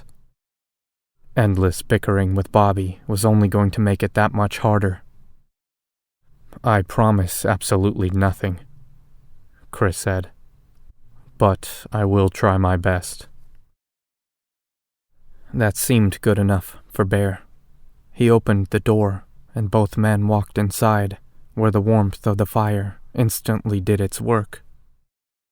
Chris drank the rest of his beer, tossed the empty can in the trash can, and grabbed a bottle of water from the fridge. As he twisted the cap off, He looked over at the sofa. From the kitchen, he couldn't see Bobby, but he could hear him snoring. Noah sat in the small armchair across from the sofa, reading a book by the fire. He glanced up at Chris, almost apologetically, and then turned his attention back to the pages. "Good night," Chris said coldly as he walked towards his room. "You okay?" "I'm fine." Yet, when he walked into his room, he had to restrain himself from slamming the door. With the door closed, he nearly threw the water bottle against the wall. He'd been fine outside, even when spooked by those noises coming from the woods. But the moment he'd heard those loud, booze-fueled snores from the couch, the rage had come rushing back. He supposed he needed to figure out if the anger was more directed towards Bobby or at Vicky. Right now, he supposed it felt more directed towards Bobby because he was right there. He chugged more water and then realized he'd be going to bed without brushing his teeth. He honestly didn't much care. Maybe that was supposed to be part of roughing it anyway. All he knew for sure was that if he spent any more time on the other side of his bedroom door, he was going to cause a scene. And Bear was right. If they were going to make it back home without any drama, be it tomorrow or in a few days, whichever they decided upon, it would be up to him. Sitting on the edge of the bed, Chris grabbed his wallet from the bedside table.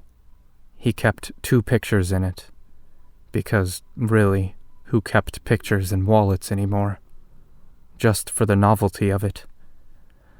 One featured himself and Brianna, the other with Vicky and Brianna. He stared at his daughter's face and started to think of what her life was going to be like when he got back home.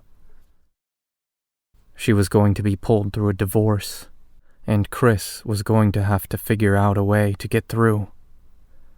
Even now, as angry as he could ever remember being in his life, the idea of Brianna finding out what her mother had done pained him.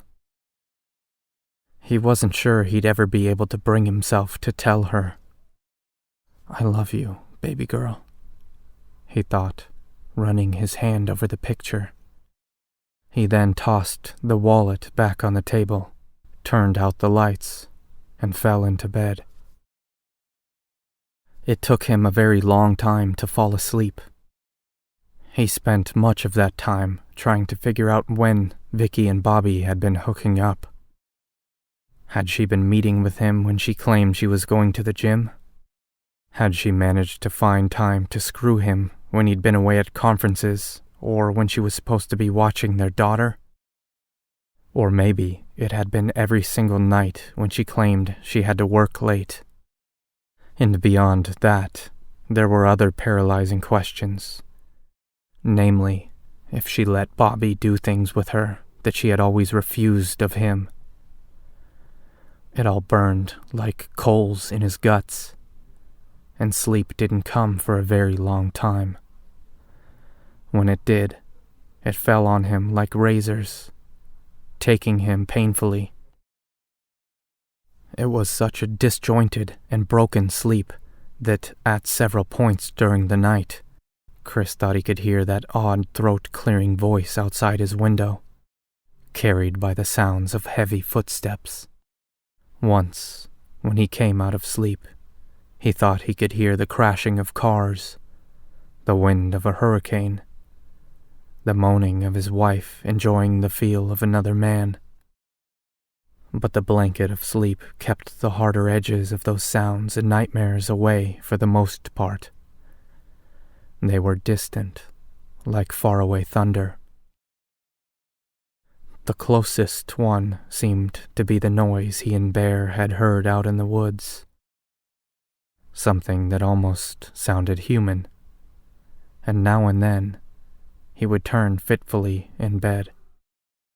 as if turning away from something his sleeping mind thought might actually be in the room with him. Chapter 13. Chris stirred awake by shouting, not arguing or screaming. Just a raised voice that sounded annoyed. He recognized the voice as Bobby's right away. Bear and Noah were also speaking, but quieter. It seemed like they were trying to calm Bobby down. He heard footsteps walking towards the kitchen area, the fridge opening, and then slamming shut again. Chris sat up in bed and was about to get out when there was a knock at his bedroom door.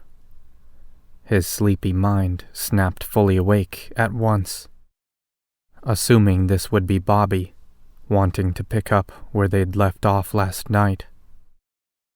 Bobby had never been one to let a grudge lie, and last night's events had certainly evolved into something more than a simple grudge.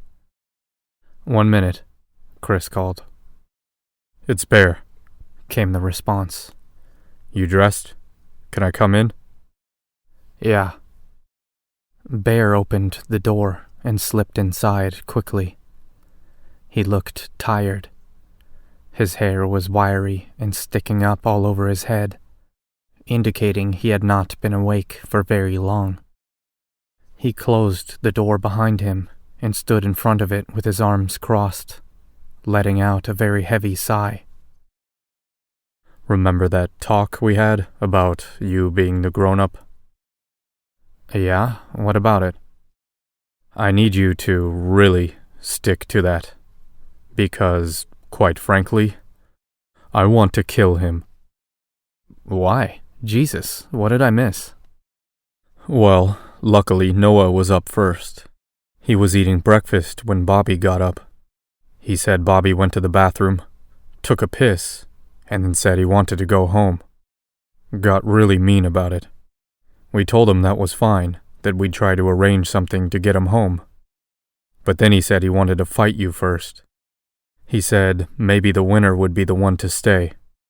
"Are you serious?" "Yeah.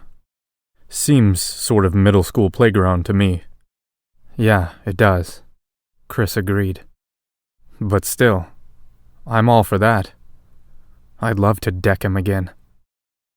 "You're as crazy as he is if you think I'm going to allow that." "At the risk of sounding insensitive, maybe it wouldn't be so bad. He needs his ass kicked. Maybe if I beat him in front of you and Noah, it will be the slice of humble pie he needs. He'll be moping around and pouting for the rest of the trip. But he has his beer to console him." "Trust me, I've thought about it. Letting you two go at it. I know you can take him. But we're in the middle of nowhere." Bear made a vague gesture around them to prove his point. "If one of you got seriously hurt, I don't even know what it would look like trying to get you to a hospital." "Is that what he's being so loud about right now?" Chris asked. "Yes, that. And he said he didn't sleep well last night. He swears there was a bear or something on the front porch." Chris almost commented that he thought he'd heard something outside last night as well, but kept it quiet. He was pretty sure everything he'd heard had all been dreams. Besides, while he thought he'd heard the noises from the woods last night, he'd also thought he heard cars crashing and the sounds of his wife enjoying another man. He'd likely imagined all of it. "Fine," Chris said. "So, what do you need out of me?" "Like I said, I need you to be the grown-up. I need you to not punch him and not take his bait. It's best if we just try to get out of here today. We'll get to Birch and call the airstrip to see if we can get Jay to take us out of here a few days early. We might need to stay in a motel while we wait, but it's better for you and Bobby to be in separate rooms instead of sharing a cabin in the woods." Chris felt those hot coals stirring in his guts again. His wife's unfaithfulness had somehow followed him here and ruined his trip. Yes, Bobby's wretched lifestyle had also played a factor, and Chris once again could not decide who to be angrier with. After all, Bobby had never stood before a preacher and their families and taken a vow to never sleep with his wife. Can you get on board with that? Bear asked. Yes. I just hate that this is what's causing this trip to end. I know. It would be cooler if one of us fell in an icy lake or got mauled by a wild animal or something. But it is what it is. Yeah, Chris said. He nodded to the door and said, I'll be out in a second. Bear nodded and exited the room quickly. Things on the other side seemed to have gotten quiet for now. Chris grabbed up some clothes and his toiletries bag and left the room, headed for the bathroom. The living area was nice and warm, made cozy by the fire. As he made his way to the bathroom, he saw Noah and Bobby standing in the kitchen. Bobby glared at him, and when the two locked eyes, Noah made a point to step in front of Bobby, breaking their gaze. Chris then entered the bathroom and went about his business. While in the shower, he felt the first real pangs of sorrow. It was one thing to suspect your wife was cheating, but quite another to have it confirmed. Not only that, but to know who her lover was, and to have to face him. It was an odd sort of sorrow, though, tinged with a sort of anger that almost made him feel nauseous. He did his best to shove it deep inside, to keep it tucked away until he was back home and could deal with it without the threat of beating the absolute hell out of Bobby. He had just cut the water off when he heard more loud talking from the living room. This time, unlike when he'd just woken up, he did hear anger in it. Bear sounded furious, and when Noah responded, Chris thought he could hear fear in his voice. As he dried off, Chris could hear fragments of the conversation, and it made no sense. Because it didn't just happen. Someone had to have done it. He was pretty sure this was Bear, trying to restrain himself from crossing over into absolute anger. Well, no shit, Bobby responded. Did it ever occur to you that it might have been the same messed up individual that put the butchered deer on our porch yesterday? Maybe he's right, Noah said. I mean, we're strangers in the middle of nowhere. Maybe locals or even teens out of Birch that know these woods really well are messing with us. It's the only proper explanation. Well, if that's the case, heads are going to roll. Bear spat. This is destruction of property. I mean, do you two even know what this means? It means we're screwed, Bobby said, his voice bouncing between amusement and fear. As Chris slid into his clothes, he couldn't help but get a little spooked himself. Bear had mentioned the deer on the porch from yesterday, and, according to Bobby, they're screwed. Just what in the hell had happened while he was in the shower? He stepped out of the bathroom, his hair still wet, and his teeth still unbrushed. All three of the other men turned to look at him, and he saw a mix of emotions on their faces. Fear, confusion, anger.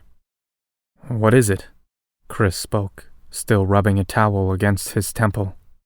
The truck, Noah said, looking towards the front door. Have a look, Bear said, opening the front door. Fury and terror meshing on his tongue, his words were soaked in them.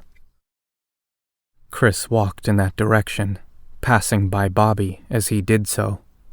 He braced himself as he passed, because he could feel the tension between them like invisible steel.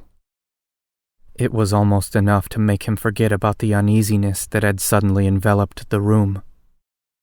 When he passed through the front door, the chill slapped him square in the face, made worse because his hair was still wet. But the chill became something else entirely when he saw what the other three had been so up in arms over. He took just one step towards it, but then stopped as he started to understand what it meant. The hood of the SUV was open, and though it took Chris a while to figure out what he was seeing, there was blood everywhere. For a moment, it looked as if the truck was bleeding. "What the hell?" he said as he slipped his feet into his boots, right by the door. He stormed outside to get a better look, and it all began to make a grotesque sort of sense. Part of a dead animal had been shoved down into the contents of the hood. Mangled, bloody fur and shattered bones had been crammed down between the engine housing and the plastic container that held the radiator fluid. The container had been punctured, and the fluid had leaked out onto the ground. He also saw where a few cables had been sliced in half, including the cables that ran to the battery. And while all of that was bad enough, his eyes went back to the animal. Like the deer, it seemed to have been gutted viciously. This animal was not a deer, though. It was much smaller. Chris saw what he thought was a tail, fringed with white, making him think it was a fox. It was hard to be sure, because there was no head, and the fur was discolored because of the blood. There were 3 legs remaining, a slight curve of chest that went upwards to where there was no longer a neck or head. Bone, tissue, and raw chunks of meat Chris could not identify all glistened next to the engine, like some weird hybrid machine. The rest of the fox had been removed by what looked like a very rough hacking job. What had been left behind was shoved like oily rags down into the inner workings of the SUV. When Chris could finally tear his eyes away from the remains of the fox, he saw something else that alarmed him, and while it looked more natural, it seemed far more lethal than half a fox. The hood had not simply been popped open. It had been pulled open with significant force.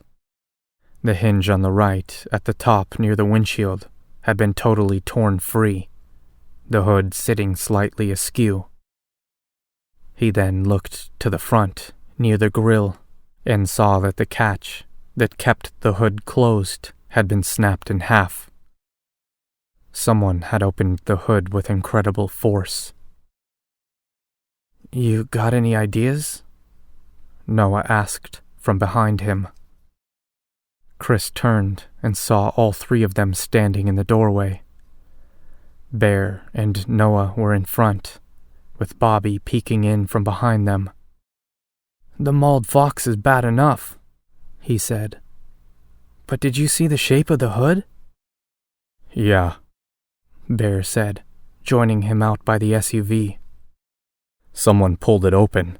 It wasn't just popped by the handle inside. The hinges are snapped."